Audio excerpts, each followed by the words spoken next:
Hello, everyone. We're back with another commentary, this time for Michael Mann's 1995 crime opus Heat. If you want to watch alongside us, you can go alongside the countdown and press play when we say go. Otherwise, you can just have it as a podcast. And we're just going to get to it. Alrighty. 3, 2, 1, go.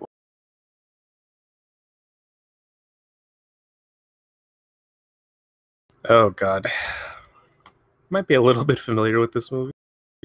Might know a thing or two about it. Yeah, it's what's your relationship with this? No nomination. What's your relationship? Because I Won't even don't talk think I about know it. about it.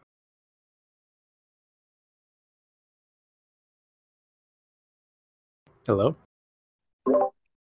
Oh, hey, yeah. I was just gonna say, winner of 0 Oscars, no nominations. Nobody even talks about it anymore. Oh, well, the Oscars don't know what the fuck. The Oscars gave that shit to fucking.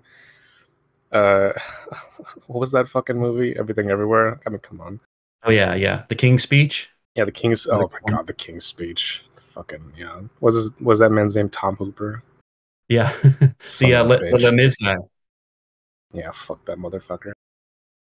Now I love this very Western opening with Neil Macaulay coming in on the train. Oh yeah, totally. Well, it's it's like Once Upon a Time in the West. Yeah, love that shit. Oh, the way this is filmed with the lens flares and all that—it's glorious. Yeah, Dante Spinotti, who also the filmed goat. Manhunter. Yeah, Manhunter, and did he do The Insider as well after this? He did The Insider, then he came back to do Public Enemies, which I think is like low key the best looking Michael Mann movie. Yeah, that's your favorite, or one of your favorites. Well, anyway. yeah. Sorry, I like all of his movies, so it's hard to say a favorite, but yeah. Yeah, I this is my favorite film, like many of us, and it's one of the most vivid illustrations on film for me of how big life can be. You know, beneath our professional identities, our vulnerabilities, our secret longings, chemistry between adversaries, conflicting drives, cities and settings that undergird human behavior, blending with it into almost something biomechanical. I love how this film, the environment and the characters are all kind of nested together. Well, it's like visually. Antonioni. You have these people against these slick metal surfaces and concrete parking lots, and it's all very alienated. Yeah, I don't think you heard me before. I was asking, what's your relationship to this film? It was Like, when did you repeatedly first see watched. it? What's kind of like your encounter?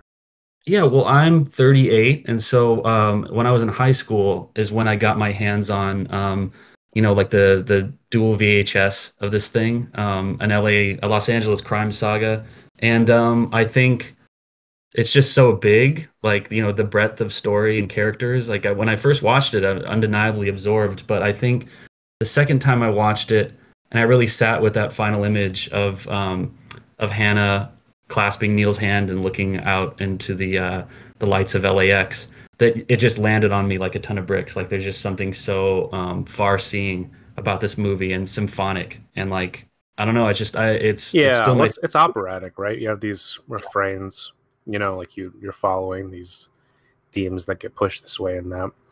When was the on the VHS? When was the break? What was the break between the tapes? I believe it was right after the meeting at the power grid, before they cut into the parking lot security system for the heist. The heist is like Oh shit! The heist is yeah, the first part of part 2. Wow. yeah. But yeah, there's that. I loved when I read Heat 2, the book, and then they talk about the reason that they all gather there before deciding to go ahead and take the bank is because those power antennas scramble the surveillance, the bugs that may be on them. Right now, is this true? Is this true? I have Someone no should idea. tell me if you're like a heister or whatever. Tell me if this is true, because I sometimes, like with Michael Mann, he's like, his movies are infamous for their studied research and their level of realism or whatever, and I respect that. And like normally I would be like, okay, no question, right? Some of the stuff though that he comes up with, I'm like, is this real, or is this something that like someone told Michael Mann, and he's like, oh, I guess that's true. Like, not to doubt him, but when I think about that, I'm like, is that I don't know, maybe for like in like 95 or whatever, right? Like, but I just think now in this age, like, is anyone safe from signals or Yeah. surveillance? Well, I mean, I very much believe in print the legend.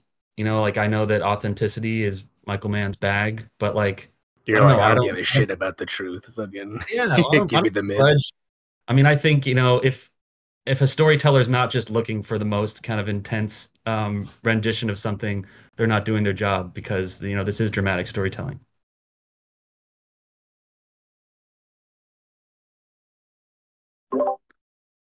God, Hannah is so manly. Like I like he's got like the chain, he's got the bracelet there. Like I feel like his cologne just bleeds through the screen. Oh my god, yeah. Well, what I like about Vincent Hanna is that he's like the best possible version of a dirtbag, where he's like he's a dirtbag, but you're also like, but he's a good guy though. Yeah, he's a hunter, like he's just kind of he's in it because he likes the chase. He's not like a Well, an he's an institutional addict. He's a pop guy. Yeah, fucking he's he's not. an addict. Yeah. Now, Dea Venora, she's awesome. Like, I wish that she showed up in more stuff. I feel like she's underrated. I loved it when she popped up briefly in the 13th Warrior as like one of the Oh, the that's mother. right. She is in that. Fuck. 13th Warrior. 13th Warrior is one of those movies where I'm like, is this like feels like it should be the best movie ever, but it's not.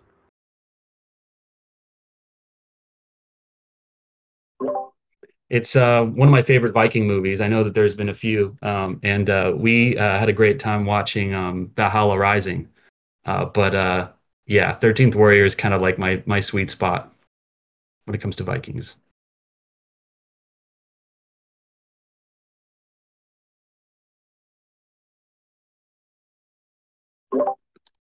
Okay, so Yui, where do you come down on the portrayals of the women in the world of Heat? Because In the world of Heat, including the yeah, book. well, yeah, of course, including the book, but I think like I rewatching it this last time, and we've got to talk about Waingro, by the way, but Diane Venora's best scenes, I think, are towards the end, with her and Hannah, where they kind of like bond with each other one last time before the break.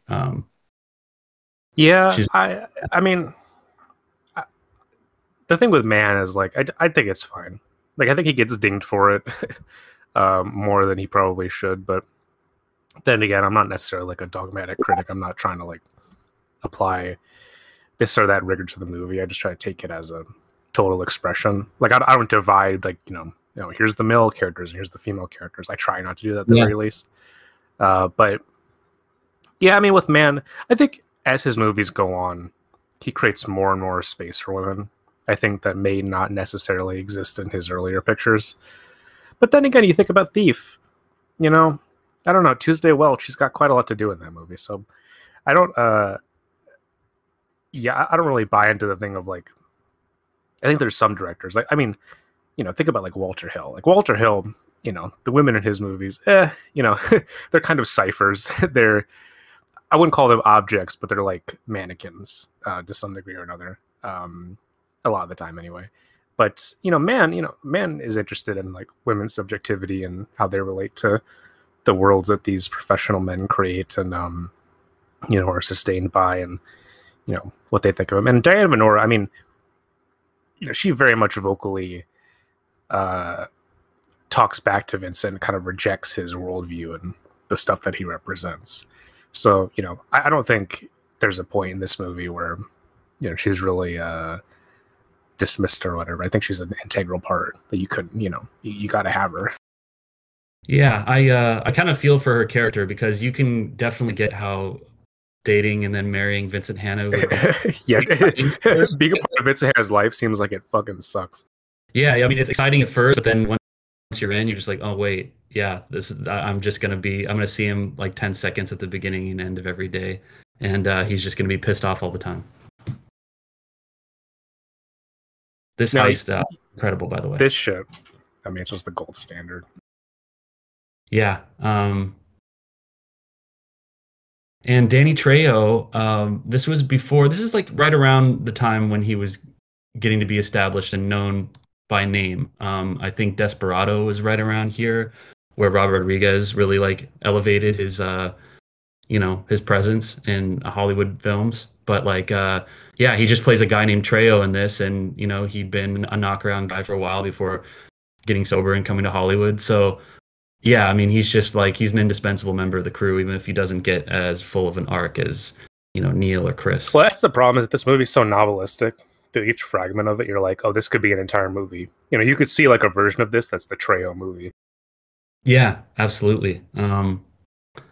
And yeah, the dispassionate way that they go about this is like they don't seem angry and they don't seem hurried. There's a very like rote um energy to the way that they're carrying this out, except The, for Waingro, which is the yeah, the problem. way he intercuts that bit where he presses the button and then you get the explosion, but then it cuts back to him like jamming it, and then the Oh fucking yeah, the one of full the roars, and it's like such good. I mean, incredible. just excellent montage.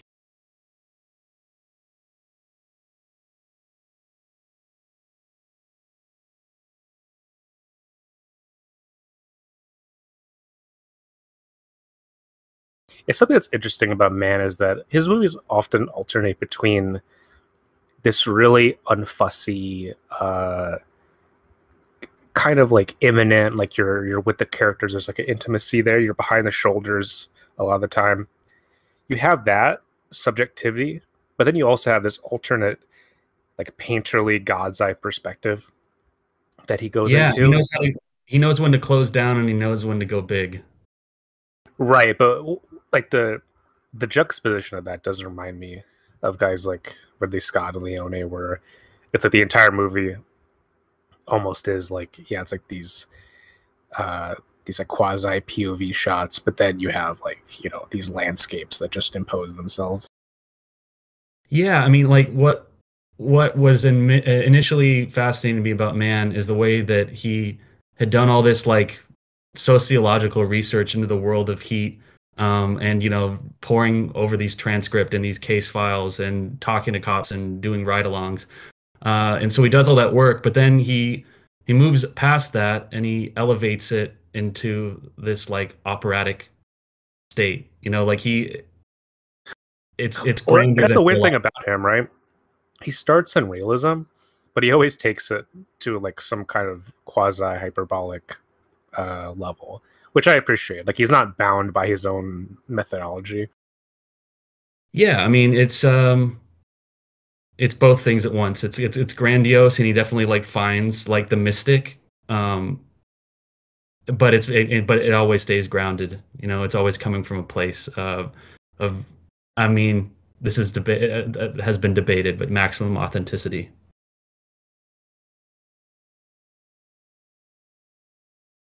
Gotta love those spike strips. Yeah, where do I buy some fucking like portable caltrops? It reminds me of the Thief video game where you just like throw some stuff on the ground and like that type of thing. Yeah, yes, exactly. Yeah. Console TV man over there, he was closer. Console TV, man. Yeah, don't see every line in this movie is burned in my fucking head. It's just I can't. It's like everything becomes a quote, even when it shouldn't be a quote.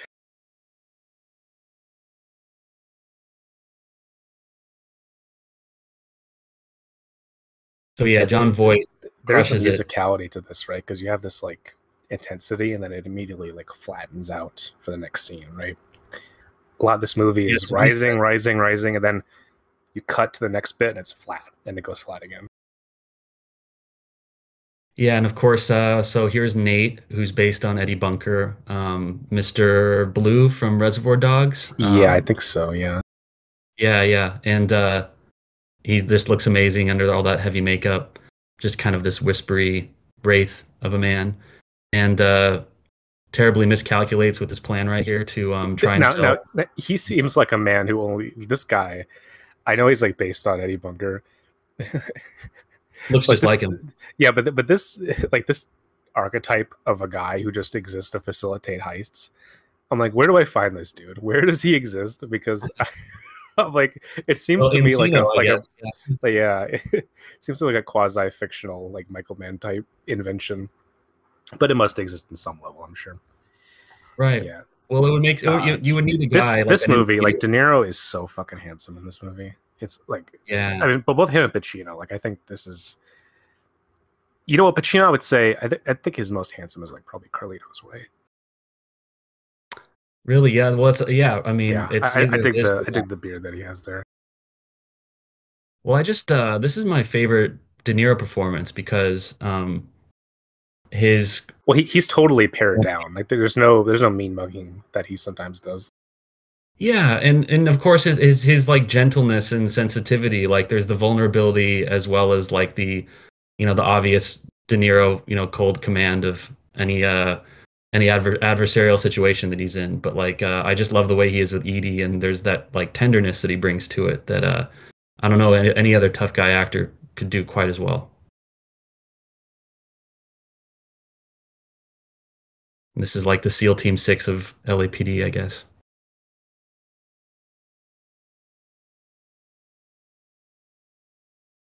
Work at the local 7-Eleven to you. Yeah. Um, I love the musicality of Pacino. Like, there's a scene later in the film where he thinks that Neil's escaped for good and he goes back to his hotel room. It's before he finds his stepdaughter in the bathtub. And it's just him alone in a hotel room. But he fills that space. He fills this kind of like mundane action with so much detail and like he really inhabits every moment and it's like it's different than De Niro. De Niro's like much more interior and taciturn and like Well, yeah, Pacino's Pacino's never been story. afraid to, chew the scenery. Not so more in this movie, I suppose, but like that's what I always like about him is that he like makes you feel the space of the frame with him in it. Yeah, he's just this little guy but he projects so much energy. Yeah, I mean this is a classic Hollywood type of guy, right? Like the short dude who's like just has a massive presence. This is Tom Cruise, I guess, too. Yeah, but I mean they definitely don't give Pacino the apple box in this one. Like he's No, just no, no. Well, that's why I like about Man. Man doesn't do that kind of shit.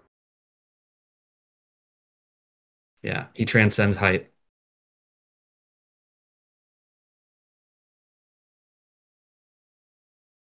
Yeah, I mean the way this whole thing is filmed, it's like it's such an evolution of like a certain '70s style, but I think for the better only because this is like one of those things where everything is long lens, just I mean almost everything. There's a couple of wide lens Yeah, stuff in this, but man, like I mean you just look at the backgrounds and like all the lights are just crushed into these little colors that bounce off the darkness.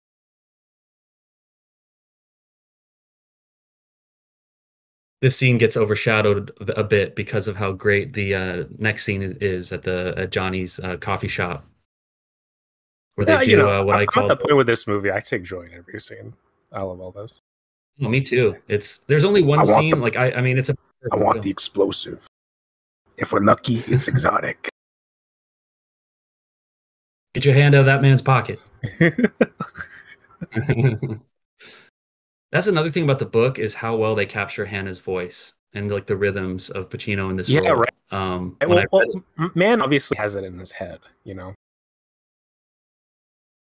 Like it's you guys weird. want I some mean, pie? he does a great job though of that because he always writes stuff for actors and tailors it to them in a really Hmm. interesting way. It's like he knew he wanted De Niro and Pacino for this, and he writes it for them.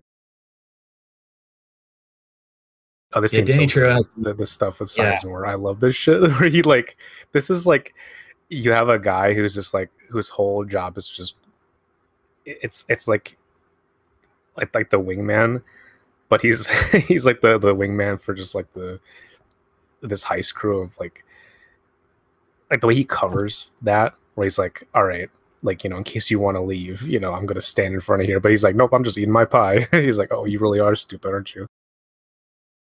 sometimes I like to wonder if there's anything Waingro could have said to talk himself out of this one, but I No, don't there's think no so. talking. What are you gonna say? Hey, what are you gonna say? You're gonna say, oh, Yeah. I accidentally killed someone? Yeah. And yeah, and of course for them it's not like a moral issue that they've taken with Waingro, but it's just the way that he's compromised them with murder charges. Now, Like they're I don't know if yeah. this is covered in the book too. I don't remember it being.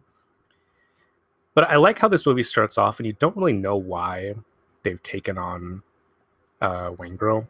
But that's never explained. Like, there's never a moment where we're like, why did we do this? You know, it's like it just happened, and like now we're just into the consequences of it. Yeah, well, they must have needed an X number of guys in order to control that particular score, is what I imagine. And then maybe they had like another guy, and he was like you know, a what's the name for like the baseball? He was like on the bench, you know, and they took him off without really vetting him. So yeah, I call this the Macaulay pension plan. So, some garbage bags in the back of the truck. Yeah, yeah, yeah. Someday it's gonna happen to me. I'm just gonna. You're Yeah, gonna that's be. so I'm cool. gonna come to LA, and I'm. You're gonna show me. Hey, you I got some in my car. I'm like, sure, yeah. Let me see it. Open that shit up, and I just fucking get my knees shot out from underneath me. Now Kevin Gage, the actor who plays Waingro, I have not seen him in any other film. This is the only role that Really? I've seen. But he is incredible. I mean, just the way that like the light dances in the pupils of his eyes. Like Waingro is like a character that kind of like he's Well, more he's predictable. one girl. You know what I mean? Like you just like to Yeah. me, it's like an archetype almost. Yeah, the guy you shouldn't have brought on this job. That's Yeah, the this archetype. fucker. No, Kevin Gage. He's in Con Air. Oh, he's Oh, he in is? May. Yeah, he's in May, which is like a weird fucking goth movie. He's in GI Jane too. Oh, sweet. Okay, well I think then he I plays gotta one of watch. the Marines in GI Jane Mm. or whatever the fuck the military thing is. So I can't tell you how much I love that the first scene that we have with Hannah in the Heat 2 book is in this place looking out through the panel That's right. Well, windows. it almost seems like fan service. It's so funny, but you could tell man was like, "This is the iconic thing. I have to put it in the book." Yeah, even he knew, like he's not about to fuck with that. And this is, I believe, the only like full moment of domesticity we see with Chris and Charlene. Well, But it's so it much. doesn't seem like they have a whole lot. It seems like he bought a house and she sits around by the pool and hopes that he doesn't die. Yeah, I mean,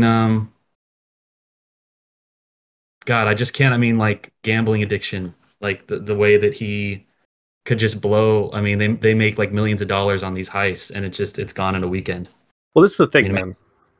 This is the thing. It's about control. It's about purging, right? It's like you can have that level of precision on one level, but then there has to be. It's like a Paul Schrader thing, right? There has to be some version of that where like then you loosen it, so you have like a back and forth with your energy. mhm.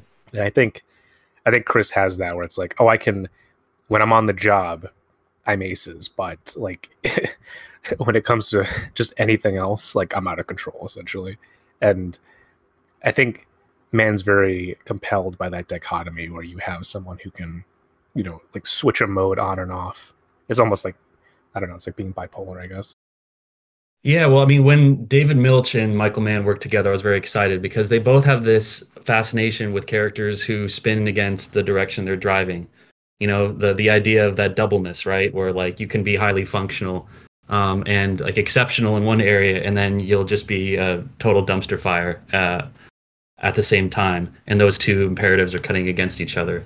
Like I feel like that's happening all over the movie Heat. I love that he brought Wes Studi into this. God, I would love it if there was Oh more yeah, Wes we love Studi, but him. we gotta relish what we can get. And I think Hannah's actually driving away from a drug dealer's house. Like I never knew like what house he was driving away from. Mm, yeah, So maybe. I just assumed he's scoring, and I wish that they had kept that in. That Hannah's kind of chipping, coke here and there through in the entirety of the film because it's definitely in character. Now she kind of she looks a lot. Do you know like that one famous Audrey Hepburn. photo? Yeah, I was about to say like, she's kind of got like this like the black '60s silhouette, especially with her hair. There's something very '60s about it. Yeah, she looks so cool. Yeah, I love Hannah calls this her husband's dead tech postmodernist bullshit house. Postmodernistic bullshit house. uh, You know, Well, there's a good it's not argument. postmodern; it's postmodernistic. Oh, of course. Yeah. I never got to. My dad's an architect. I should ask him about what he thinks about the house. Dude, I love this. Is like the this is the Vincent Hanna life, where I got my fucking cold chicken, alcohol, and my tiny TV in the kitchen. We brought the TV in the kitchen.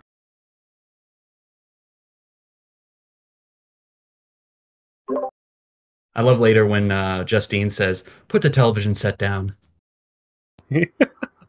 He doesn't. He's like, no, it's mine. and that's the one, right? Is that's the television set that he throws out at the end of the movie.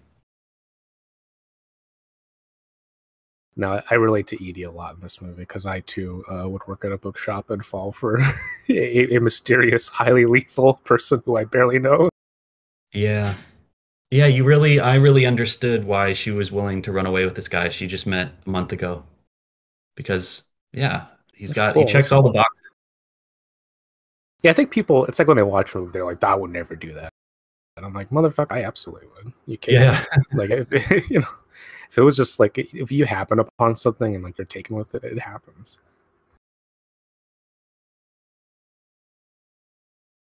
Yeah, the appearance of I Neil's wish I knew appearance. what the book he gets is. I wish I knew what the book on metals is. Like Oh, the book about metals. yeah, I wish I could get it. If I could get it, if anyone out there knows what book he buys, because he just says it's a book about metals, but it kind of shows the cover.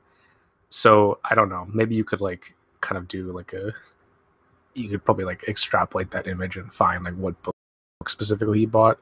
But yeah, I would love to see it.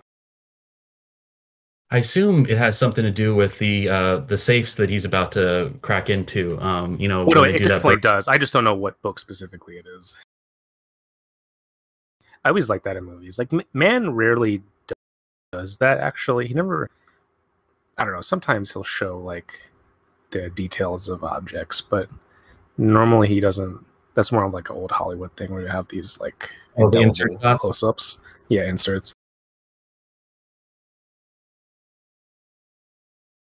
Yeah, the look of Neil McCauley is one of my favorite like signature man character looks. Also, obviously, a very similar look, Vincent in Collateral, but Jose Hierro, he does this thing where he makes like a kind of very like violent alpha character have this kind of like bookishness that cuts against it somewhat. Like Hmm. they're Yeah. like anti-ostentatiousness, like a very Well, like yeah. It's not about the glamour or whatever. Like Man is just fundamentally so disinterested in like people who present themselves as like I mean like all the villains in his movies are often like the boisterous ones, the loud ones, like the people who fucking flaunt stuff or like abuse wealth and power, that type of thing. He's much more drawn to like the people who have this reserved sense of poise. Yeah, I mean, watching it this last time, I was just like thinking about if I just saw Neil McCauley sitting in a coffee shop, whatever. There's just nothing about him that would strike me as like somebody who could have lived the life that he lived, and that's the idea, right? She's got great hair. There is something about Neil too, where it's almost like he's a post yuppie kind of character. It's like the idea that even professional like crime has become professionalized, right? It's become like these guys can walk around in like these nice tailored suits and live in these like very his apartment is not too different from the Patrick Bateman style of minimalist apartment. It's on the other side of the coast, of course, but there's a there's a sharpness to that. There's a conciseness. Like when Hmm. he's taking Edie to his apartment here and kind of like showing her the skyline. Like, um, there's this like 80s 90s idea of the working professional who is dissatisfied with this uh, somewhat white collar life at the end of history. Fight Club has this too. Yeah. The Matrix. Obviously, Neil isn't a part of like a white collar world, but in a way, he's like fashioned himself as that kind of person, even though he's clearly like a man who was very shaped internally by being in prison.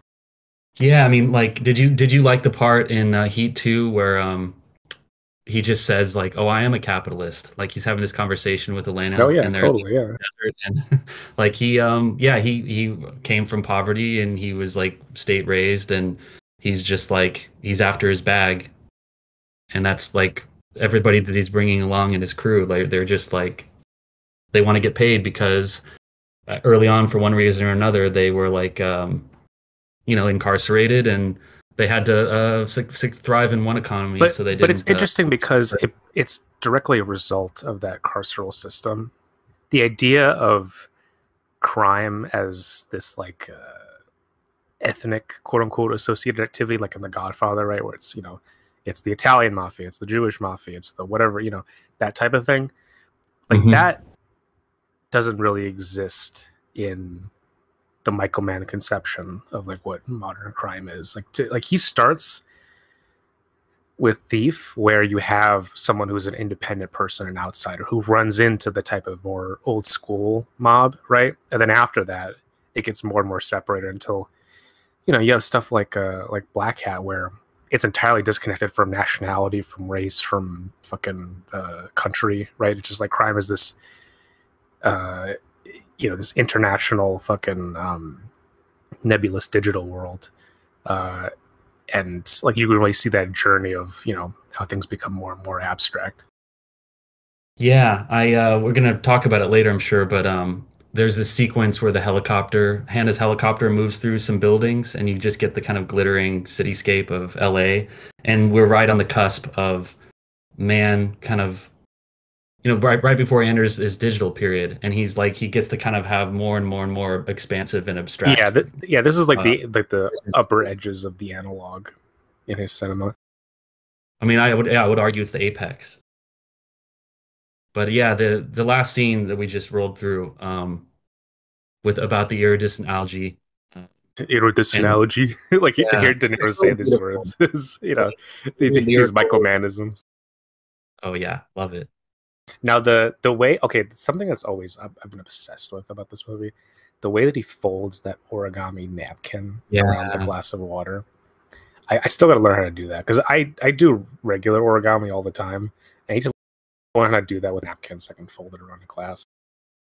Well, it's just such a like romantic little touch, It's like a one night stand, Yeah, or at it's least very they assume sweet. it's going to be. And yeah, he just wants to like make just a little romantic touch on the way out the door.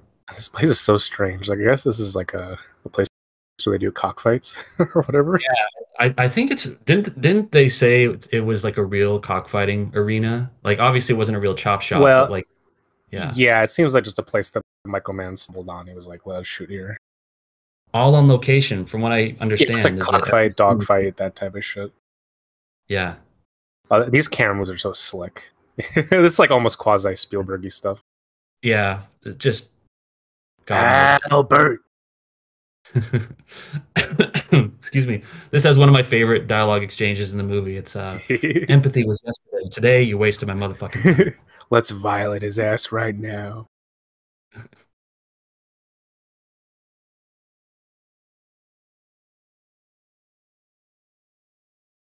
Flamingo Matador, guys. Yeah. Love is the classic, I like I've definitely been doing my end of the work, but I absolutely have not. yeah, it's funny. I relate to Albert. I think I've, you know, Yeah, clients been have on the been receiving end of a yeah. Did you fall in love? So good. Give me all you got. Yeah, there's something about Hannah that's like he almost looks vampiric. Like he's so pale and he's just got this Yeah, really dark well, yeah, hair. there's something about yeah when it gets into the '90s, like Pacino starts having this like dark beauty, like this sense of there's a danger that enters him. There's something like regal almost about him Yeah. that you see in something like Devil's Advocate, which totally positions him as this, this very like magisterial fucking lord of chaos and obviously literal Satan. Yeah, yeah.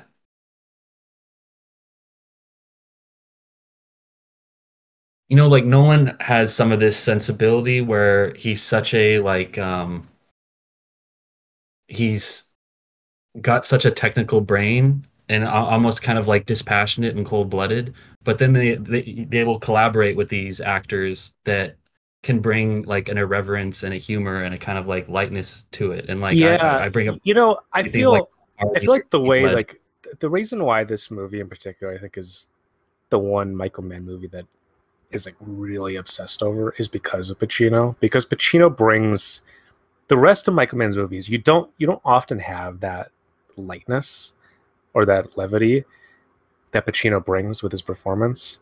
Normally, like in Man, it's like just it's very self serious, very romantic, very swooning. Like Which I love. Yeah.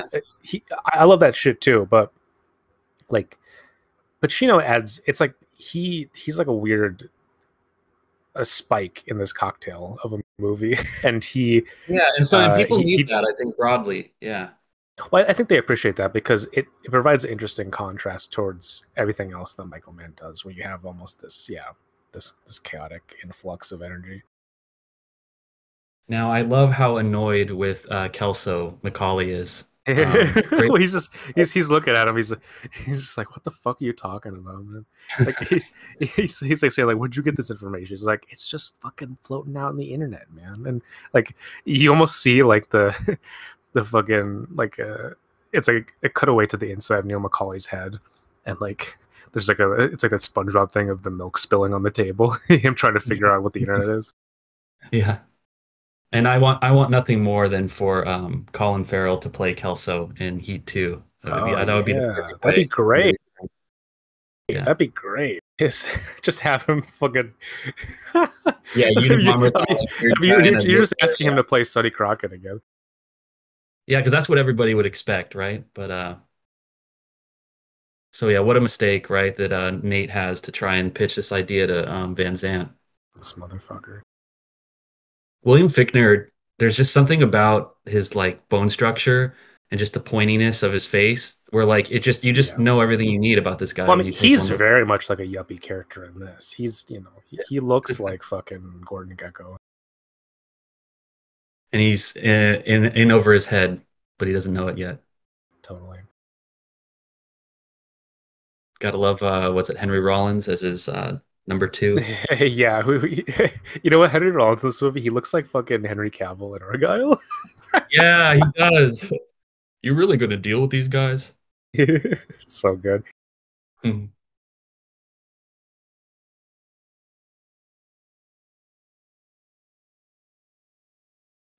So yeah, this is like man's first foray into like cybercrime.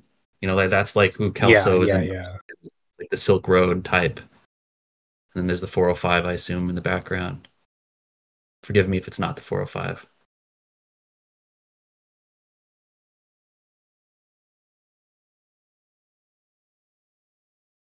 He's a businessman.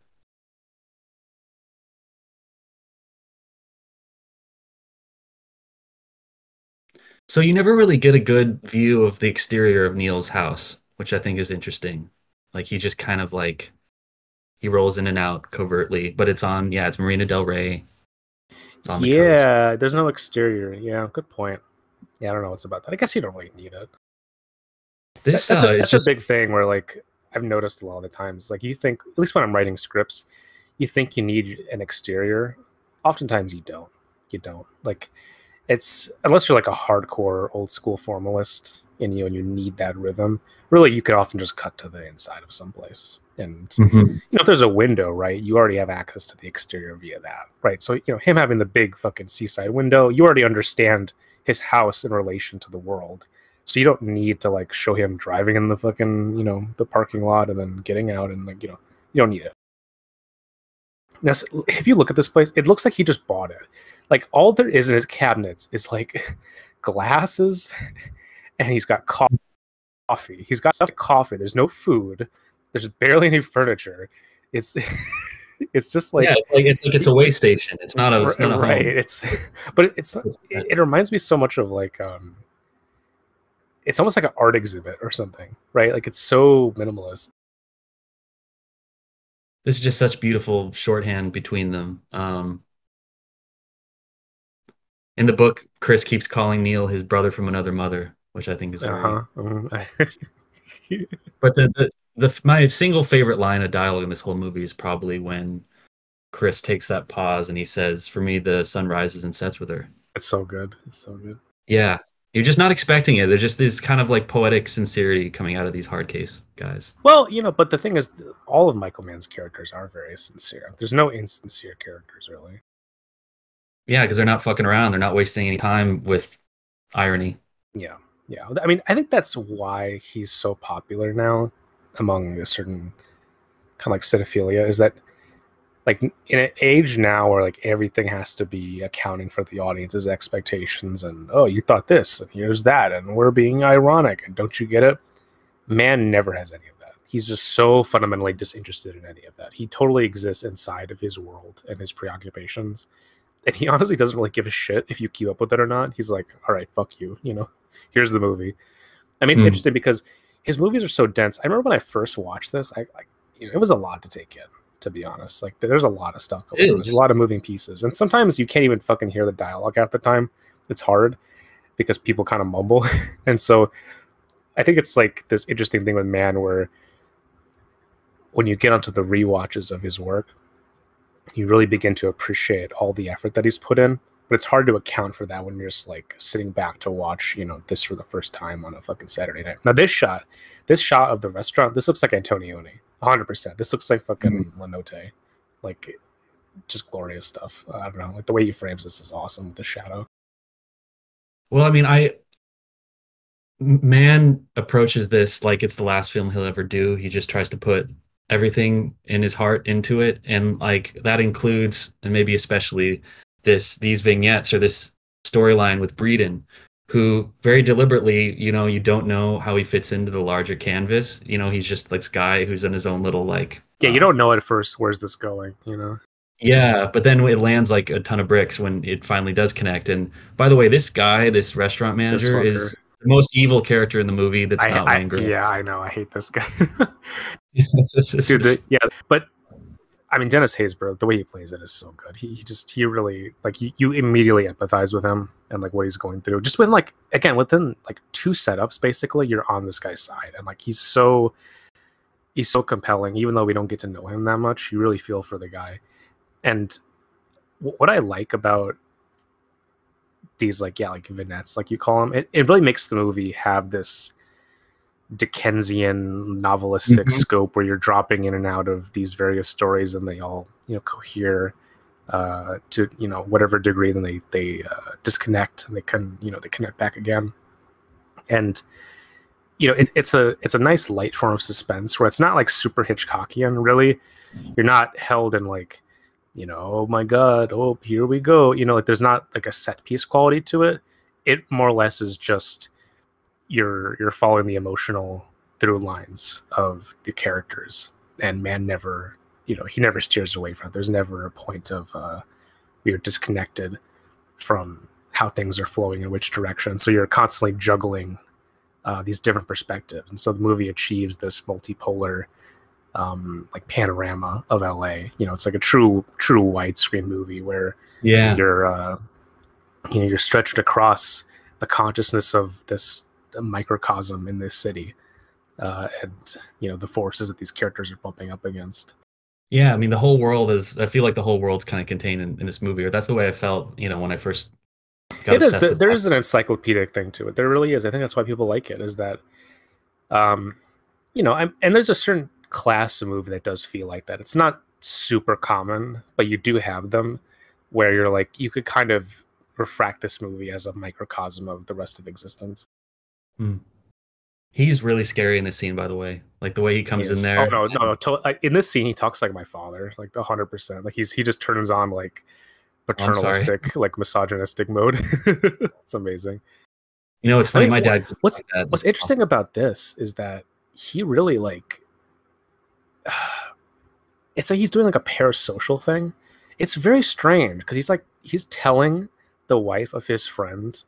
You know what I mean? Like this is like it's kind of not really his thing to do, really, but because he's so micromanaging, like he ends up Because doing their it anyway. personal lives, yeah, and the crew, like, like they can't really keep secrets from each other, and the marital status has a direct correlation with how And one well they. compromise for one person is a compromise for them all, basically.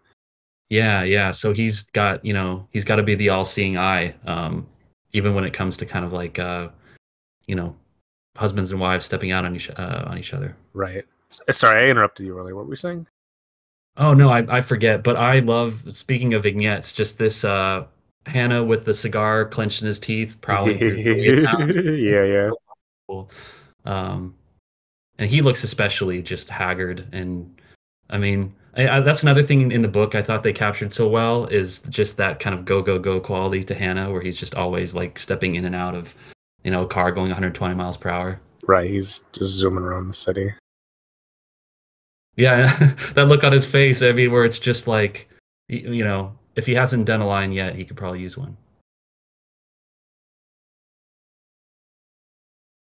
Now there's a little moment where he's stepping across the dance floor, and he's got little T-Rex arms, where he's got like his arms out in front of him, and this weird like Nosferatu emerging from his Let me tomb see. kind of. Hold on. I don't think I noticed this before. Let me see. Yeah, yeah. He's gonna emerge from the crowd, and he's got his little Oh, I see. T-Rex. Yeah, yeah, yeah. You're right. That's so good. It's just, yeah.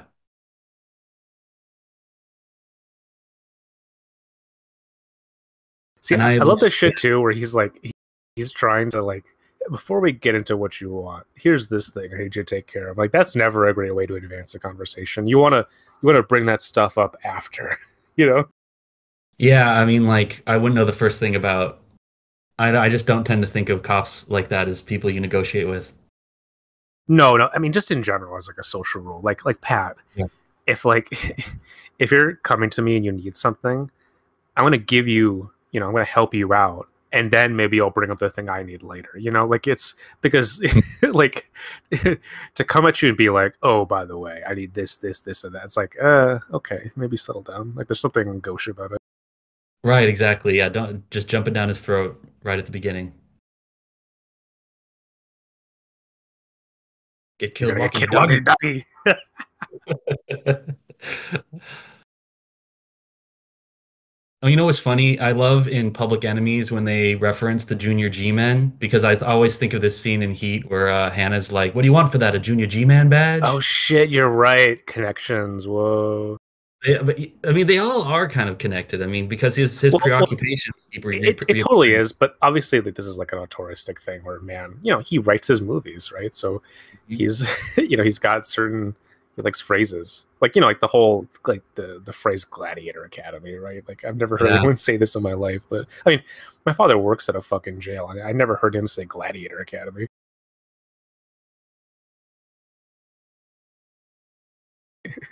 I love this. Albert, what's wrong with you? You drag me here to this. You waste my time. Well, But what I a am great, over fucking whelmed.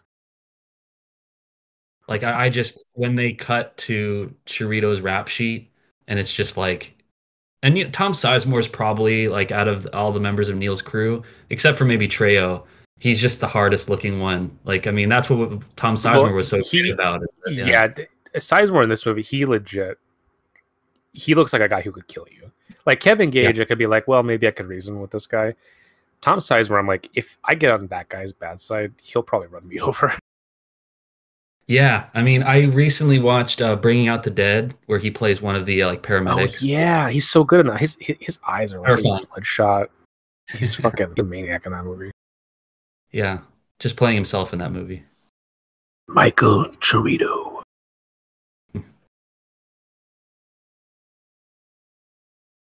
I guess that's also like a recurring man line is who am I speaking to? Who am I There's like five speaking guys. to? Yeah, yeah.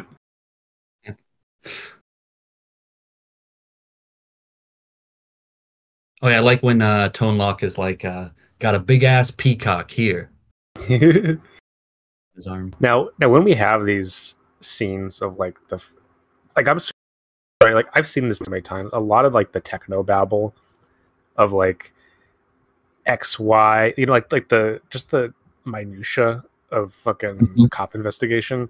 I mean, man, no matter what the subject is, like it doesn't have to be cops or whatever, but he loves this stuff. He loves including like these instances where I'm like, I have no idea what these characters are speaking to, the only people who would know are the people probably in those professions that he describes. So like in Black Hat, when they're talking about like, oh, it's like Stuxnet or whatever, I'm like, what are you talking about? I Yeah, do and know what Black Hat. Stuxnet is though. Yeah, I looked. I it's Black Hat got me to look a lot of stuff up on Yeah, yeah, Wikipedia. doing research. When Yeah, he- that's the good thing about man. You're educational. You yeah. don't get that with every movie. Now the thing with drive-ins were almost dead by the time Heat came out. Like in 1995. Like I mean, I remember going to some drive-ins when I was a kid, but like there's something like Yeah. so Well, the way he frames this, it's like Leone, social- right? Like you enter into yeah. this like weird, kind of like deserty landscape. It turns LA into like those like in Leone when you have these characters who would orient themselves around this circular pattern and they would like kind of dance around each other. Mhm. Now like it's only because Neil is so hyper competent that he doesn't get taken out here because this isn't a bad plan. You know, it's just it's only No, bad this if you is a don't. good plan. No, yeah. I mean, the problem with this plan is that essentially, like, it's a matter of timing. You know? Right. And it assumes that, you know, these guys aren't real pros that they're trying to fuck over like this. Yeah. The problem is this guy's just a little bit. He's trying to be too careful, too slow. Like to me, honestly, it's like you take like a couple of slow steps and you jerk around. You know, like you do that. But yeah, he was trying to be real sneaky. God, yeah, that moment when Chris rolls out from under It's the so little good. It's on. so good. What is this shit? The fucking yeah. I think this gun is called like the G3 or whatever. It's like a German gun. Oh, that rifle. Yeah. Yeah, yeah. So the thing where they just fire the weapon right through The windshield. glass. It's so Yeah. good. It's so good. Well, it's just so hardcore because you never see that in other movies. Because everyone's like, "Oh, I got to stop," and then peek out the side of the car. No, he's like, "Fuck it, fuck you. I'm shooting through the fucking car. I don't give a shit." Yeah, I mean, they're not stopping for a second. Oh, this stuff with like where Sizemore, like again, these guys were never gonna get out of there. Like they were, they had this lockdown, right? Like you just had Sizemore waiting out the gate the entire time.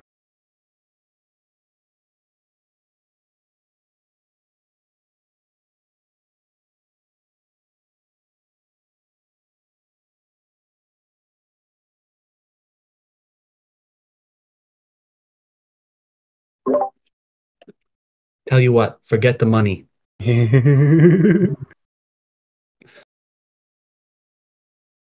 Yeah, next to Albert, kind of like making excuses for why he hasn't called Hannah back. Like Van Sant's kind of like, oh wait, oh did you talk to those guys? Like definitely in the Yeah, yeah. top five most pathetic Guys, excuses we made on got the fooled fly. anyone on man. Talking to an empty telephone.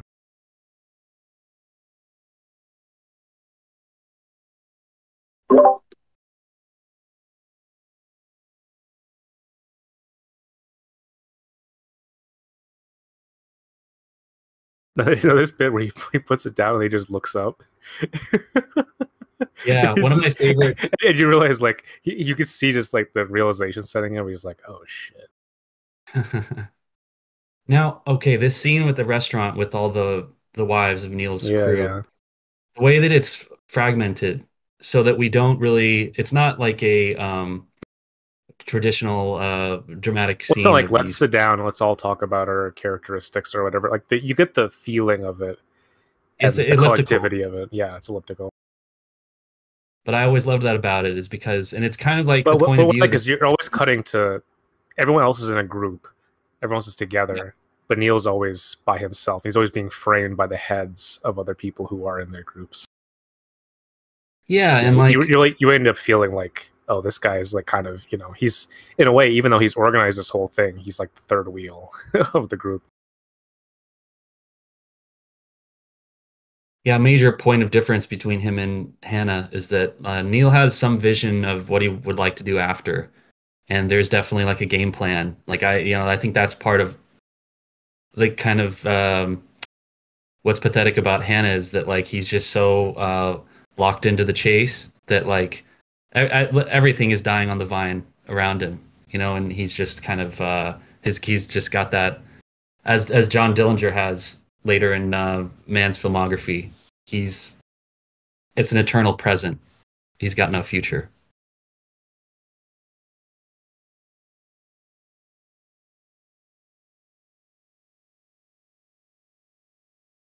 Time before cell phones. Yeah, would this movie be different with cell phones? I don't really think. I mean, there is. Hannah has one, right? He's got like an early version of one.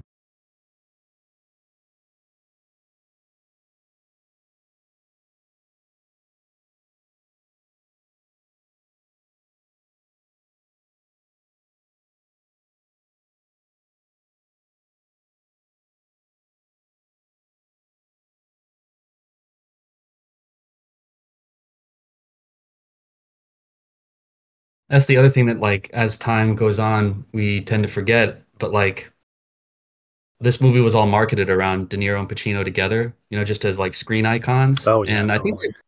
they've acted together a couple times since this, so it's not as novel. But like you can tell, Yeah. especially in the scene, the way that like you're only seeing Neil from a distance. Pacino and Neil they're like circling each other for a while before they finally get that big sit down. But it's No, teasing well, I you. think that's the smartest choice that man makes is that he actually doesn't give it to you that much. He really savors it, and it makes the moments that they are together. It feels very profound and very moving. Hmm. Yeah, the worst possible people to be you know, listening to your phone calls and following you around all day.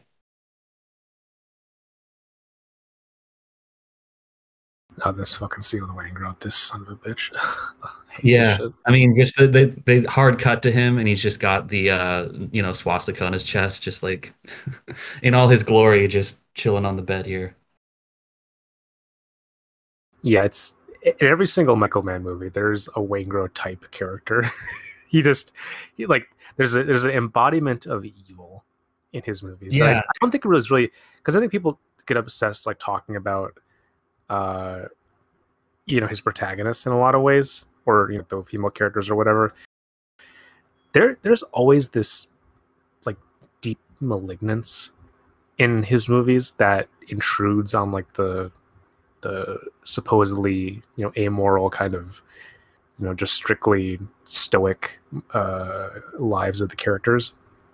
Like sort of it's like Wayne being as bad as he is makes you realize like, oh wait, like it puts people like Neil and Chris into like a further a distance where you're like, okay, but like whatever these guys do, they're not this level. I mean, Yeah, well more than there's anything different. else, man seems to abhor chaos. You can in man's world, like there's a logic to killing people in a way that there's like a least bad way of doing it. and but then there's just like this element of chaos that he doesn't approve of at all. He really doesn't like it in these movies when you have like someone who just exists just to, like fucking Jose Hierro in Miami Vice, right? Like he's a type of character like this. There's a sense of um chaos around him and like this like flippancy and man, yeah, he just has that in every single one. I can't. Yeah, emotional Is there any instability. movies? Because in Public Enemies, you have Babyface Nelson, right? There's like a Wayne type. Mhm. Yeah, because in order to do business, in Neil's world, you're going to have to make allyship with people like Wayne, and that's going to come with its own set of liabilities. Whereas, the cops, they've got the state on their side. It's Yeah. their Well, and violence or buttoned down. and yeah, I wonder if it's like more than a different. It's that there's two poles, right? There's the Wayne chaos, but then in say like uh Public Enemies, you have like the J. Edgar Hoover, like the monolithic, like quasi fascistic state power element that is also present in man's movies. Hmm. Like in in Thief, right? Fucking what's his name? Our guy. Uh oh, what's his name? Frank or Leo, Leo, the yeah, Leo. I mean, Leo, mob you know, boss. he's an authoritarian figure. There's something about him that is like, you know, he's a monolith in contrast to Frank's individuality. Yeah, he's the boot. He's the boot of the boss. Yeah, so it is interesting. Man does oscillate between these like two poles, right? In some movies, there's more of a presence of like the world is suffused with these chaotic people who just do whatever they want and they can't be controlled except they're just fucking murking them. And then in other movies, there's like this hegemonic enclosing corporate state power, like in The Insider, right? Which is encroaching on the lives of people trying to live on the Yeah. edge. Or Ali, in Ali, the And enemy is. Ali, yeah. So I used to not like the scene. This used to be the single scene that I thought was kind of an outlier to the rest of the movie, where I felt like it was unnecessarily marinating in, just this traumatic Sure. situation and the collateral damage that Wayne Grow causes. But I think it's good for Hannah because it shows, just the kind Well, of the it obligation shows that of. he's not just like this weapon. He's not just this pointed thing who's just like completely oblivious to like all the stuff that's happening around him. He's not inhuman. Yeah, and I mean, similar to when he saves his stepdaughter's life later in the film, he's confronted with these moments of just like spasming, traumatized humanity, and he's ill-equipped, or like he's almost just kind of in Yeah, an he doesn't know how to emotional. deal with it, right? Like, I mean, Yeah, yeah. like David Venor says, he closes off to a certain extent, and he just like the only thing he can do is just be there. But even at the end, he can't be there for her or his daughter. There's a thing in him where he's like feeling the contours of the wreckage of all this emotional uh, baggage around him, but like he doesn't he doesn't understand how to pass through it himself, right? He walks around it, but he never exists inside that world. Yeah, I mean, I just heartbreaking. He all he can think to do is just to clutch this woman close. He doesn't have any Right. words of. It's like there's something. It's almost like because he can't access it. It's like he's trying to, you know, he's trying to relay some sense of security, but there's a thing inside of him that won't allow him to go to that level. Yeah, all he knows how to do is capture people and put them in boxes.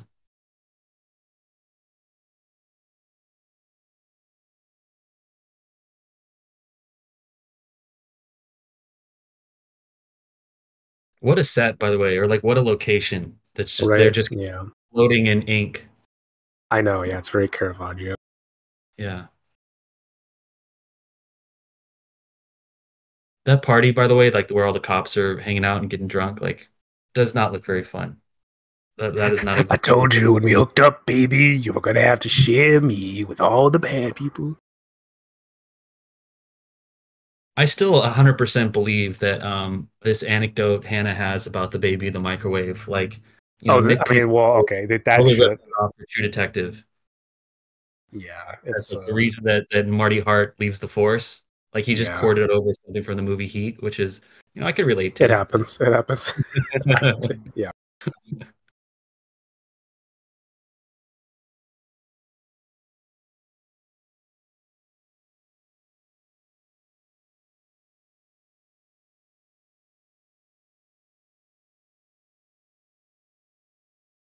Yeah, like yet another thing, you're gonna hear me say this a lot about the book, but like I like the bit of context the book provides about Neil and Vincent both have paramilitary training in the Vietnam War. Like their origin story, it doesn't reach back just to their childhoods, but it's like they were both in Vietnam, and they each got cracked a little bit. Like there's this bit where they talk about um, Hannah's crouching in a foxhole while they're getting shelled, and they're just staying up all night taking amphetamines, and there's something of his later career as a on the police force that's like it's almost like he's reliving that experience where he's trying to capture that high Right. of Right.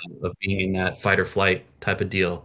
I think the dynamics a little bit different with Neil, but that is an Well, the unspoken. thing with Hannah that I feel is always having this conversation. Like he does the classic thing that I've seen where like, okay, you want to open up? Well, here, let me like dump my most excruciating whatever onto you, almost as Right. Let me tell you why I almost can't. as a look. Yeah. Like, here's why we can't talk because when we talk, we have to, I have to dredge up like the most horrible shit. But it's like someone trying to pry open a door, and the person on the other side is like, oh, what if I just slam your fingers into it? to try to like do in faster, right? Like, there's insensitivity there, but it's like he knows he's indulging himself, and she knows it too. But it's like he doesn't know how to express himself otherwise, because he doesn't have like a way to pry open the smallness of his life. Because once he opens that door, everything comes flooding through. I think you're right. Yeah, I mean, this is another one of the just the many beautiful scenes in the movie. Oh yeah, this is so good. Because I would argue by working at that shitty restaurant under that abusive boss, like that's no reflection on him. To me, he is living a dignified life. To me, he does have self-respect. You know, it doesn't matter if Exactly, your exactly. asshole doesn't respect him. But that's a hard Well, pill to but swallow. but Yeah. in a way, this goes back to what I was talking about with the yuppie thing, right? There's this essence where, it's like you get out of prison, you're a person like Neil. You do want to have access to like the white collar comforts. You want to get directly to the stuff that you know you want to cut to the quick, right? There's not this sense of like, oh, I get out of prison and now I'm stuck, working this fucking hellish job, and like I might as well be in jail, like because I'm just trapped in this working class hell. Mm. And like there's this idea that Dennis Haysbit's character, he really does,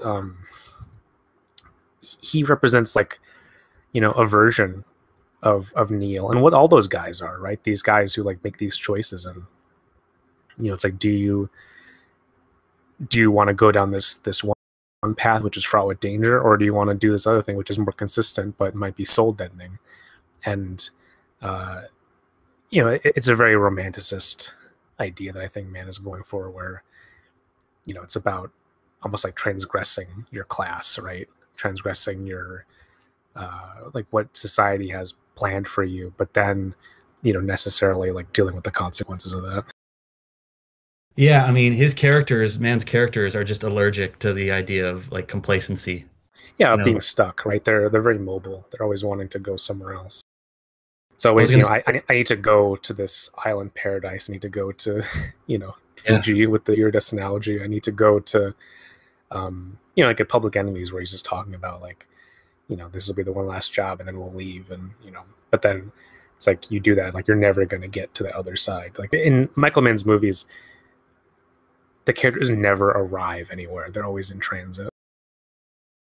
yeah. I mean, sadly, and they're making up for lost time. Like, Neil's jumping right from courtship into let me help you set up a studio in a different country, and Dillinger, he doesn't have any time for kind of like a slow acceleration into a relationship. It's immediately, or I mean, the first Right. one. Well, everything is, you're caught up in this flow because you feel like, every second is valuable.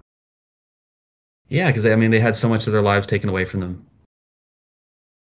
Yeah. So it's like you live this slow prison life, this repetitive, day in, day out bullshit. And then the rest of it, you're like, I got to speed up. I got to make up for that. Mhm. I always remember that little detail that like the collars on Neil's shirts are always so like stiffly starched, and I guess that's like a little laundry detail that he picked up in the penitentiary.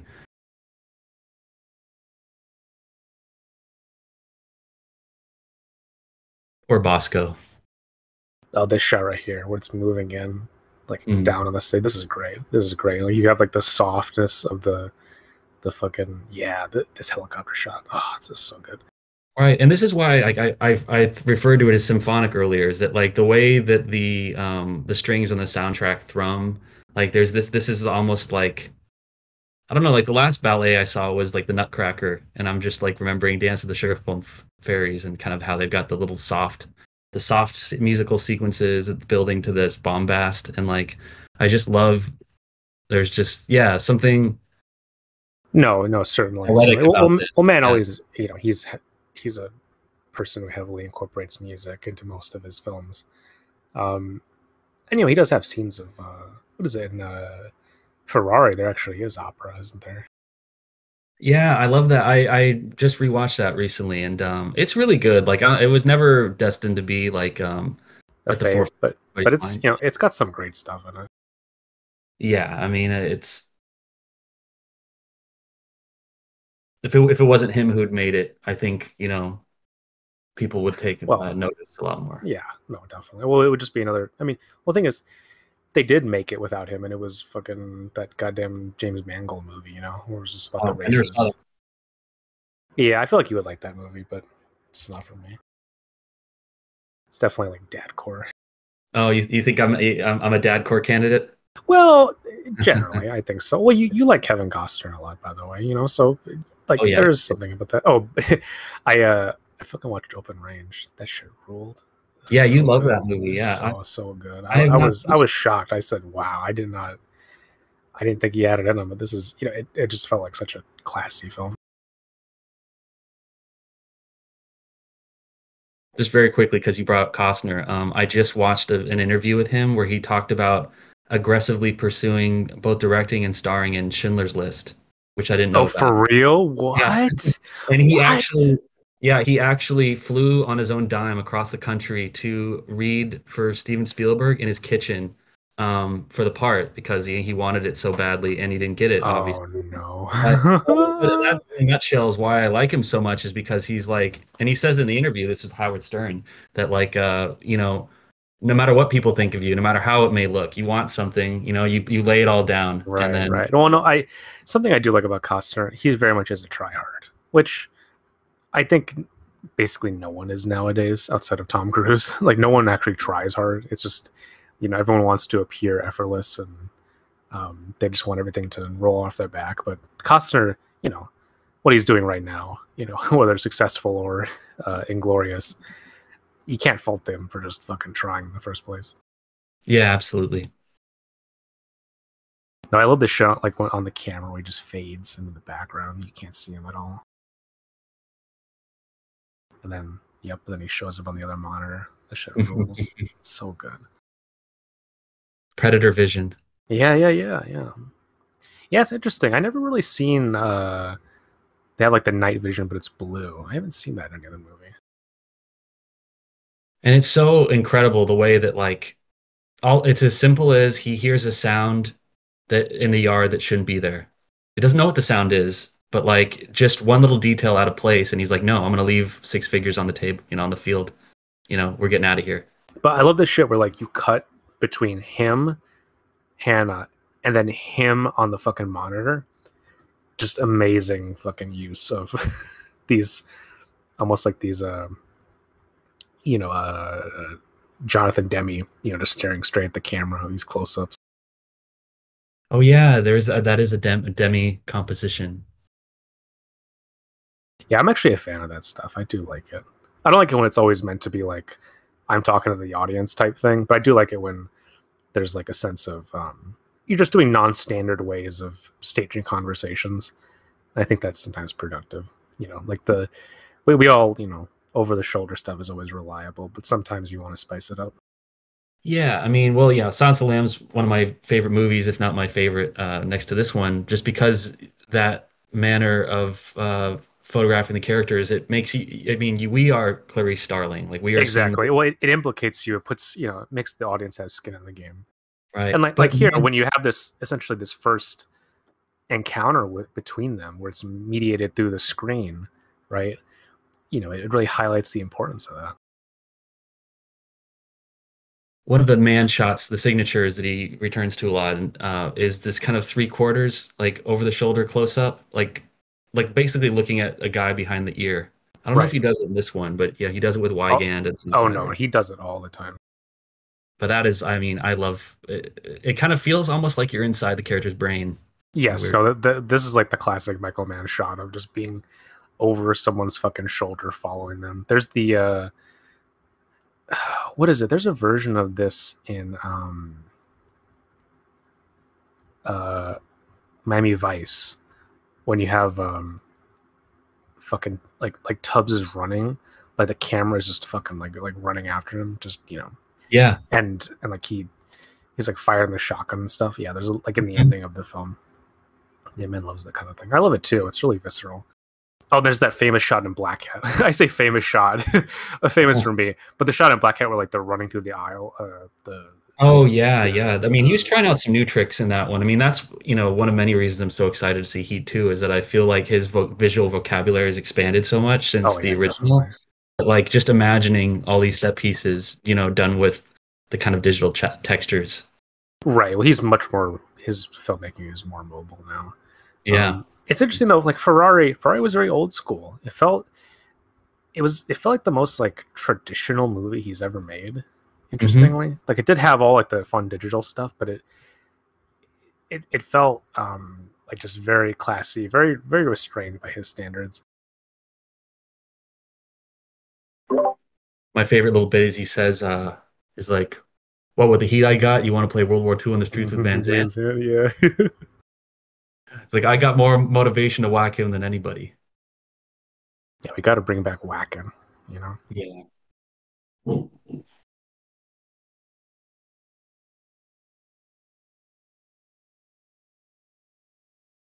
the bank is worth the risk. I need it, brother.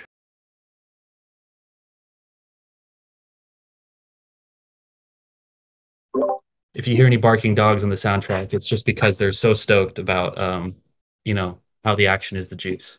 Yeah, that's right. That's right. Yeah, this Sizemore bit, indelible, indelible. One of my But see, favorite things in but the I like movies. this, like where it's like he in the conversation, he's like, "No, you got to make your own choice. I can't make this for you." Like you really understand immediately. Like he's so used to Neil deciding what happens and when it happens.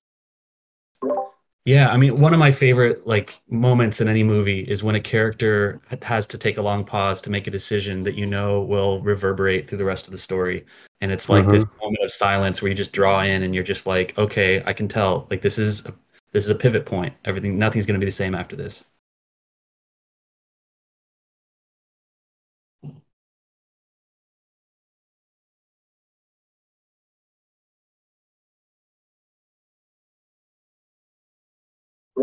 I saw a clip of De Niro on Colbert like a few months ago, and he was asked about the experience of making Heat. And De Niro is like one of the least florid describers of things ever. But like, I loved how he just said the work was long. I mean, we worked for a really long time on it because there was a very specific thing that man was after.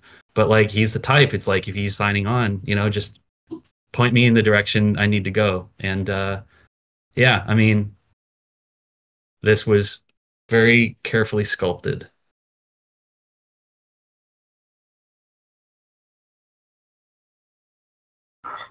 You can't go in there. Watch this. Yeah, watch this. What a great crew. I mean, yeah, Drucker, Michael T. Williamson. I forget Mm-hmm. how to pronounce that guy's name. The guy who plays Don King and Ali. In the book, they describe him as a carbon blade, which A is so carbon blade. Yeah. moves like a carbon blade. Cut and dry. That is it.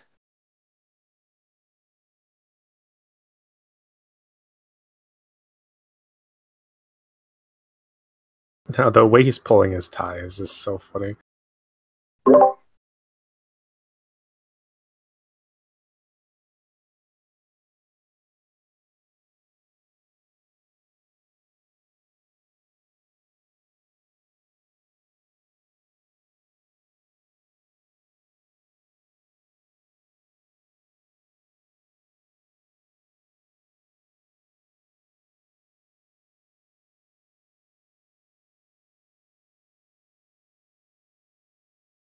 I saw a shirt with Pacino doing this With on the it with the great ass, yeah. behind him. And I need to find that. I've got a couple Heat shirts, but I need I to, need to yeah. get one. For how many times I've seen this movie, I need to get my heat shirt on. I need to get that shit.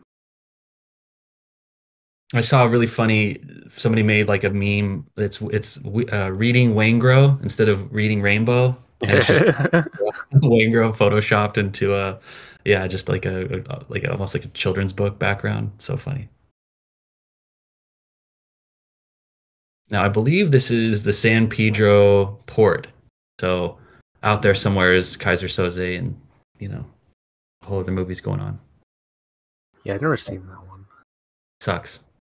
I don't like it. And it's easy to not like it now, especially because of all the things we know about Bryan Singer. But even Yeah, before yeah. that, I always felt like such a poser kind of gangster movie.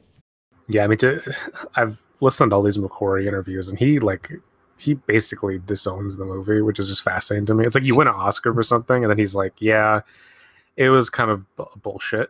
Well, Like, yeah, he won the Oscar, but he's like smoked that movie in his career. Like he's so far exceeded like that initial star oh yeah, making, um, movie that he made. oh yeah. Remind me, I need to start doing the commentaries for the Mission Impossible films. I have a lot to say about the McQuarrie ones. The record. Well, if you do all of them, I'd like to put my name in the hat for Yeah, yeah, MI2 yeah. Oh, I might too. Yeah. because that's going to be the funnest just to chat about, I think. Now, this is the image in the poster. Like at the bottom of the Heat poster, there's like Hannah's crew is all kind of gathered, and it's like this aerial shot of Oh them. yeah, yeah. You're right.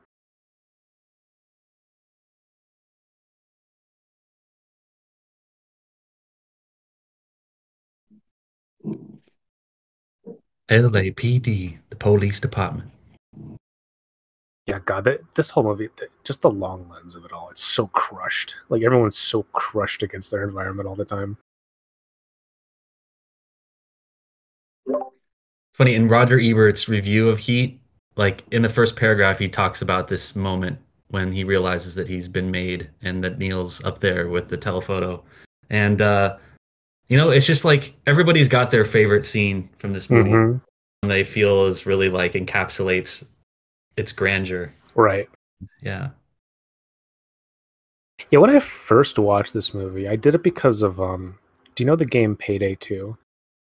I heard about it, so I know what you're talking Yeah. Yeah, that game is like very much, it's like if you took this movie and then like the bank robbery scene from The Dark Knight and Point Break, obviously, and you made it into a game. It's like a heist simulator type thing where you're robbing banks and whatever.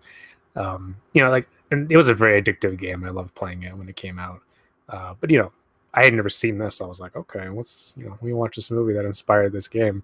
And like at the time, I just did not like fully understand this wavelength, the mannerisms of it all. It just seemed like, okay, whatever. This seems really long, and but then I just kept thinking about it, and it infected me. Did they It really planted in the his game? disease.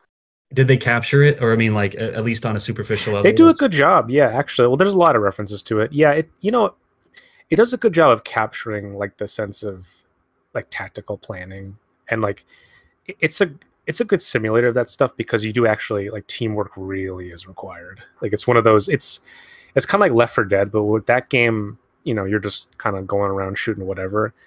There's no tactics really. In Payday 2, like you really have to understand. Like once you keep playing the levels over and over, you understand like, oh, this is where the keys are at, and this is where this sewer grate is that I can walk, underneath the bank. And like there's stuff like that where you become like a Neil McCauley type figure where you're like a master of the Nice. environment and you can execute the plan flawlessly. Like once you get to that level of skill in the game, you could just do stuff without ever, like you can rob an entire place without ever being seen, without ever being detected. Like it's really cool. Again, it's like Thief, where it's all about this procedure, and I really Yeah. love it for that. Now, I love the little moment in this where Neil is being touched in a place of professional pride. Like he knows Mm-hmm. the kind of career where his bona fides are going to go unnoticed.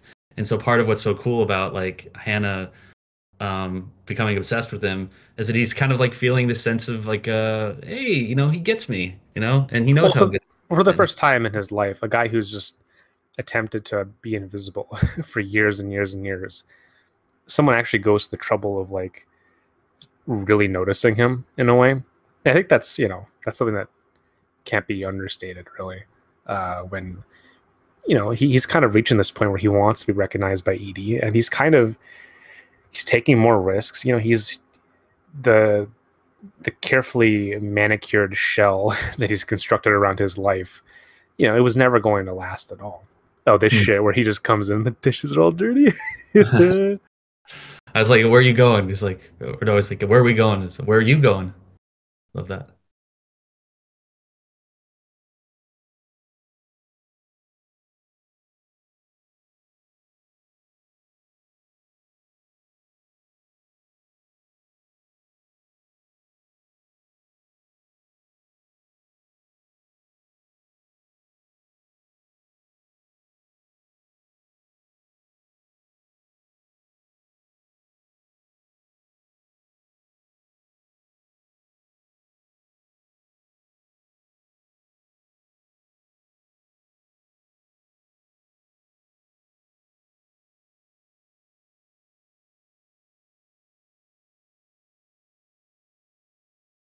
all I can say is that relationships are difficult and harder when you're just refusing to sit still for any 5 minutes, and you're always bolting out the door to Yeah. do a very intense job that could kill you or a bunch of people at any time. Yeah. So yeah, But look, here's the okay, like not to go. I'll just go full Fujoshi mode on this. Look, I don't think it's a, you know, in terms of cinematic language, when you have this bit where it's like she is going on a date clearly with someone else and like just blowing him off, right? What's literally the thing that it cuts to next? It's him on a loud helicopter overlooking the entire city searching for Neil, right? And like zeroing in on him, driving all the way towards him, inviting him to a diner to sit down. Like the Yeah, he's basically going like, becoming God, just all-seeing eye to just find anybody but his right, but wife. like just the sheer bombacity of it, Yeah. like again, like the homosocial implications of it, I find very interesting because I really doubt that man ever thought for a second about that. But there is a sense in which I think this movie ultimately concludes with the idea that Vincent finds a more fulfilling life, chasing down people than ever being a dad or being a husband or whatever. Like that stuff is kind of what his obligatory idea of his life seems to be. But really, he's a guy on the edge, and like this edge involves being with these highly lethal men. And I think in the great tradition of a lot of like very like hyper masculine crime movies, like there is a thing where it's like the only person who understands you is the guy who's going to kill you, right? There's like this deep connection there. Right, because like how much of his experience is he honestly going to be able to relate to Justine? Like on his best day with as But much does he therapy. even want to? Yeah. Does he even want to? Right? Or is he content with just living this life in a sense where he's just pushing himself so hard that all he really needs to do is sleep on occasion, and then fucking he's jacked up on cocaine or whatever, and then he's racing in the middle of the night to go find someone, right? Like that's what's fulfilling to him. And I think Man's movies, in a way, they do have this element of, it's like what is compulsory, what is expected, right? And then what what actually calls out to you, right? I think you have the inverse of this in something like Miami Vice, where Colin Farrell's character is like, we should just escape, we should get the fuck out of here, right? But also like he's like trying to get out of his job basically, but he's so wrapped up in unnecessarily those two, right? It's like that's the tragedy of that. Whereas here you have two people who are kind of like the entire movie, like they're getting further and further in harmony with each other rather than disharmony. Yeah, I mean, Sonny Crockett's really a character who needed to get the hell out of there, and abscond He with should his have. Yeah. girlfriend. Oh, Like, so tragic. much better deal. Yeah, but I love, and I forgot about this for a while, but like the real reason they sit down with each other at the coffee shop is because they've each hit dead ends on their professional trajectories in relation to Exactly. each other. Like I mean, this is really the only move that either of them has is like, let Well, it me totally just makes sense where it's like, I'm just gonna corner you. Why the fuck not? right, and the kind of more soulful connection that they make in this scene is like incidental to that. Like they're not here to really see into each other's hearts, but that is something that is like a byproduct of them trying to suss each other out and kind of and in the end, tragically, Vincent's the one who picks up on a detail in this meeting, which is that he's got a woman, and when he sees that car parked, in front of the airport marquee at the end, and Edie sitting inside, like that just pings his spidey sense, and that's how he's able to ultimately corner Neil. Right. So you never wanted a regular type life? But that's the thing is, though, what he's saying, that really what Vincent is saying is to himself, right? Because Vincent doesn't want a regular type life. He's kind of stumbled into it, and Yeah, Vincent he definitely doesn't. does. Yeah. he doesn't hate it, but it's like it's almost that he's asking Neil these things that he would ask himself, right? Because it's like he asks him like, "Oh, you want a regular type life?" But then he's like, "Oh, but my life is a disaster zone." Like there's a sense in which he's confessing. Yeah, and it's also like it's not like, oh, this is something I'm working on. Me and my wife are working on this, and we'll see. Maybe there's a way for me to sand off some of these edges. Like he's very Like, he's already conscious. resigned to it. He's like, Yeah, "Yeah, I'm fucked," exactly. basically. What just occurred to me is that like they live in her ex-husband's house. Like he didn't even get, I'm sure he could afford a house for them to have to build a life in or whatever, but Right, he right. just But kind of but in their it's house. like he doesn't care enough about that permanence to actually do that even. Yeah, yeah. I mean, you could argue that Neil's actually taking a little more agency. He actually got a place. Yeah, I think the thing that Neil's struggling with is this idea of um like how much control can I exercise and like when to let go of that control. I think Vincent is like slowly realizing like, oh, like I'm essentially like I'm burdened by these obligations that ultimately aren't good for me or for anyone else associated with me. Uh, and then Neil is more or less saying like, I actually should just like get the fuck out of here right now. But in a sense, he's still attached to this idea of himself as this controlled, as this precise character, Hmm. and he's acting like that. But then when he goes after Wangro, he's acting controlled and precise in an out of control way, where he's like doing something that's just fundamentally stupid. Yeah, I mean, that's what does him in. But And it's that such a great. human thing. It's such a human thing because like I could understand. It's like around the edge, you're like I could close up that one loose end, and then I'd be perfect. Then it would be Mhm. perfect. That it would be there would be nothing to get at me for. But it's like precisely in wanting to achieve that icy perfection that Neil is after. That's when he just ends up sacrificing everything because he just can't let go in a way that Vincent is very much learning to let go. He's like, okay, well, I have to let go of my family to some degree. I have to become this like lone wolf. And Neil is like, I want my connections, but I can't actually let go of this lone wolf persona that I've created for myself. Yeah, and like I love the way that man talks about, you know, so you've got Neil and Vincent, and then you've got Chris. And Chris and part of the reason he survives at the end is that he's this grand improviser. And of course, you see a ton of that in the Heat 2 novel. But like he's able to, by not being locked down to this very like narrow code of ethics that Neil is, he's able to kind of like, I can foresee like him being able to take a detour, like, whacking Wangro and somehow escaping by the skin of his teeth. Like Neil's just built Right. that attitude. Exactly. Well, the thing is that, yeah, like Neil's holding on too tight and Vincent is like, fucking like, okay, well, really I'm at my best when I just let go of things and when I stop trying to have this sense of attachment that really like I'm not willing to invest myself in to the degree that I am with my job. Yeah, this is like the story of these two broken men trying to actualize themselves. Do you remember that Disney movie, The Fox and the Hound? That's what this makes. Can't say that I do. But they're also, friends on opposite sides of the tracks. Driven almost to the point of death. But it's Disney, so they don't have a shootout at LAX. No, they don't. That's what you're saying, Pat. They should have though. That would have been pretty. That'd be cool. I've been struggling with this myself lately.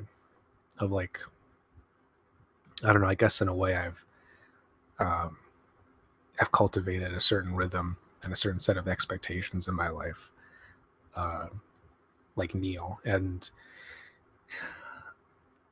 I don't know. Like, there's some things where I said like, oh, should I just go with this? And it's hard to let go of that security and that comfort that you've created for yourself with your pattern, with your life, with you know the routine. The routine is it's vital in a lot of ways, and Yeah. it's not when you have something that challenges that. It's hard to just fully lean into that challenge because it could be very welcoming and helpful, but it could also be destructive. And it's like to accept that you need to take a leap of faith and just say, okay, well, this might be dangerous, but also I'm gonna do it. Fuck it, you know. Like there's a necessary risk that you have to accept. I think it's not a certain thing. There's a gambit there, and like I really relate to that with Neil, where it's like someone who's obsessed with control, wanting to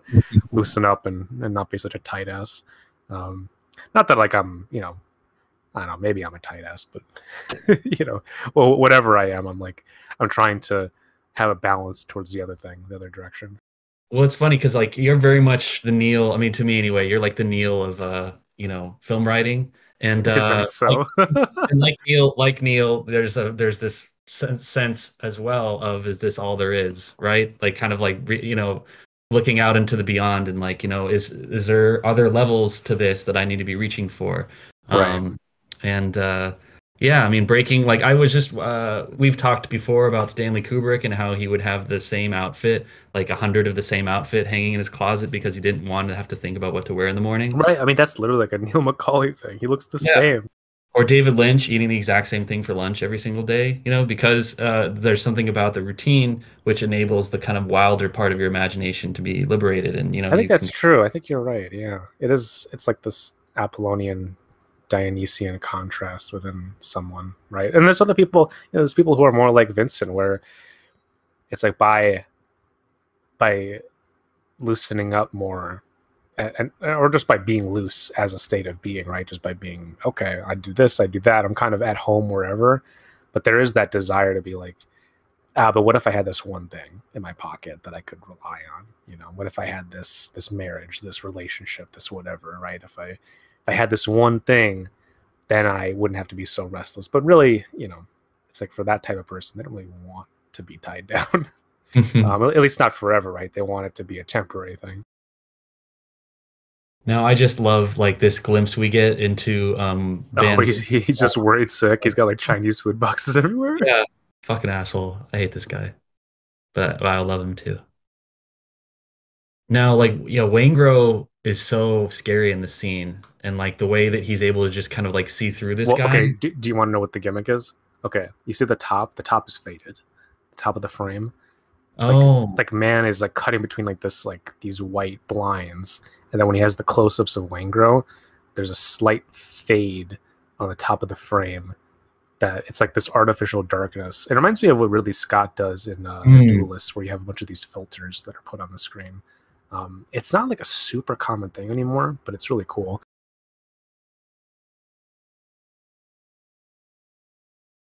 kudos to him for pulling this one off. I mean, what a gambit. Yeah, yeah.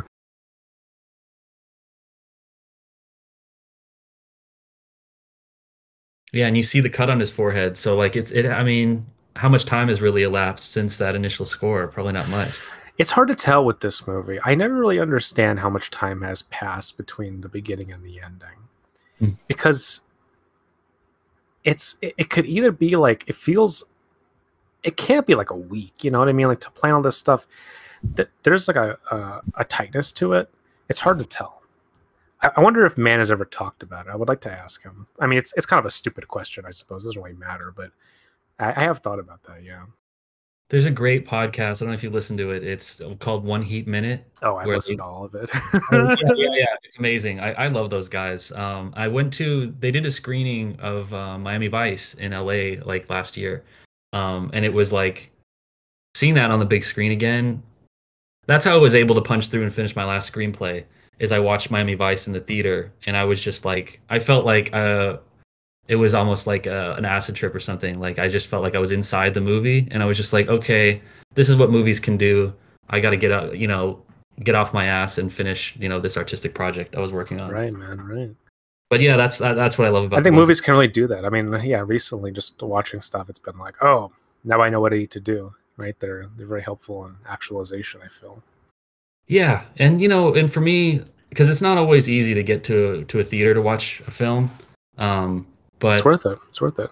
Yeah, it's always worth it. I feel like I'm really experiencing it when I see it big, and I have never seen Heat big, only seen it at Oh, home. I would love to. Oh, if I could, yeah. If the music box ever plays like a Man series, I'm gonna see this. I would want to see Mohicans.